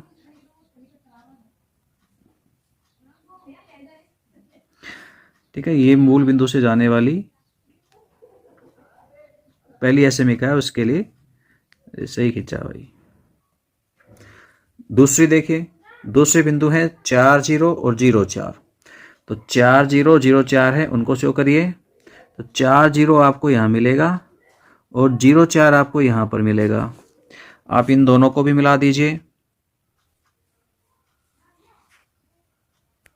ठीक है, एक दूसरी रेखा। ये देखो आप अपने हिसाब से ठीक खींचना, यहाँ पर ग्राफ कॉपी ली गई है इसलिए आप ढंग से आ नहीं रही है, तो ऐसा ना सोचो कि साहब गलत बन रहा है, सही बिंदु पे नहीं जा रहा है। हम केवल संकेत भर बना रहे हैं। यहाँ पे समीका है आपके पास x + y > = 4, तो इसके ऊपर समीका को भी लिखें, ये है x + y > 4, ठीक है। बिंदु को भी दर्शाएंगे सभी को। अभी एक बार एक और लाइन खींच लेते हैं लास्ट, वो है आपके पास 8, 0 और 0,4 दो बिंदु के रूप में। 8, 0 आपके पास बिंदु यहाँ आएगा और 0,4 आपके पास यहाँ है ही, तो ये एक और लाइन हम ड्रॉ कर देते हैं इसमें, तीसरी, वो इस प्रकार से होगी। इसके ऊपर भी समीका को लिखें हम, तो आपके पास है x + 2y > 8, ओके। तो अब बिंदु को लिख लीजिए, ये है आपके पास 8, 0, ये है आपके पास 4, 0, ये आपके पास 2, 2, यहाँ आपके पास ये है 0,4, ओके। तो हमने सारे बिंदु दर्शा दिए हैं। अब क्या करना है, ये एक मूल बिंदु 0, 0 भी है। अब इनके हल क्षेत्र पता करने हैं। सबसे पहले हम मूल बिंदु से गुजरने वाले रेखा का हल क्षेत्र पता करते हैं। तो मूल बिंदु से जाने वाली रेखा है, वो उसके समीका में मूल बिंदु का निर्देशांक तो रखेंगे नहीं, तो क्या रख लेंगे हम, 1, 0 पुट कर लेंगे। तो जब आपके पास x > y है, इसमें आप 1, 0 को रखेंगे, तो 1, 0 रखने पर हमको मिलेगा 1 बड़ा होता है 0 से, इसका मतलब सही है। और यानी इसका हल क्षेत्र किधर हो जाएगा, रेखा के नीचे की ओर वाले भाग में, यानी एक्स की तरफ वाले भाग के रूप में इसका हल क्षेत्र होगा। हमने दर्शा दिया उसको तीर के चिन्ह लगा करके। फिर दूसरी समीका पे आ जाइए। दूसरी समीका है आपके पास x + y > 4, तो x + y > 4 में आप मूल बिंदु के निर्देशांक रख लीजिए। तो 0 + 0 > 4, यानी 0 बड़ा होता है 4 से, नहीं, मूल बिंदु के विपरीत दिशा में इसका हल क्षेत्र होगा, यानी ये हल क्षेत्र प्रदर्शित करेगा मूल बिंदु के विपरीत दिशा में, यानी ऊपर की ओर। तो येलो लाइन है वो ऊपर की तरफ हल क्षेत्र शो करती है, ठीक है। और थर्ड जो समीका है x + 2y > 8, इसमें आप मूल बिंदु निर्देशांक रखेंगे x + 2y > 8, इसमें रखेंगे आप मान, तो 0 छोटा होता है 8 से, इस बिल्कुल सही बात है। इसका मतलब हल क्षेत्र किधर होगा, नीचे की ओर होगा इस रेखा के। तो आपके पास यहाँ पर जो कॉमन भाग बनेगा, वो कॉमन कौन होगा भाई, इन सभी में देखा जाए तो कॉमन हिस्सा है वो आपके पास ये हो जाएगा, जिसको हमने छायांकित किया है। तो आपके पास इन तीनों के लिए कॉमन भाग है, वो जिस भाग को हम छायांकित कर रहे हैं, ये हिस्सा है वो उनके लिए कॉमन पार्ट हो जाएगा, ओके। ये जितना हिस्सा है ये इनका क्या है, सुसंगत हल क्षेत्र है, ऐसे में क्या कहिए। अब इस वाले भाग में हम देखें तो कुछ कोणीय बिंदु हैं वो हमें ज्ञात नहीं है, उनके और ज्ञात करना पड़ेगा हमें, क्योंकि यहाँ पर दो समीकाएं एक दूसरे को कट कर रही हैं, उनके बारे में हमको जानकारी नहीं है, ये पता और करना है ये आपस में कौन कौन सी हैं। तो एक तो है x = y वाली रेखा, और दूसरी वाली जो रेखा है वो आपके पास है x + 2y = 8। तो x + 2y = 8, यहाँ से सोल्व करेंगे हम मान, तो आप यहाँ पर y की जगह x रख देंगे, तो ये 3x = 8 हो जाएगा। तो x का मान आएगा 8/3, ठीक है। तो x निर्देशांक आ गया 8/3। ऐसे ही y भी उतने के बराबर होगा 8/3 के ही, ठीक है, दोनों सेम होंगे, एक जैसे होंगे, 8/3 8/3।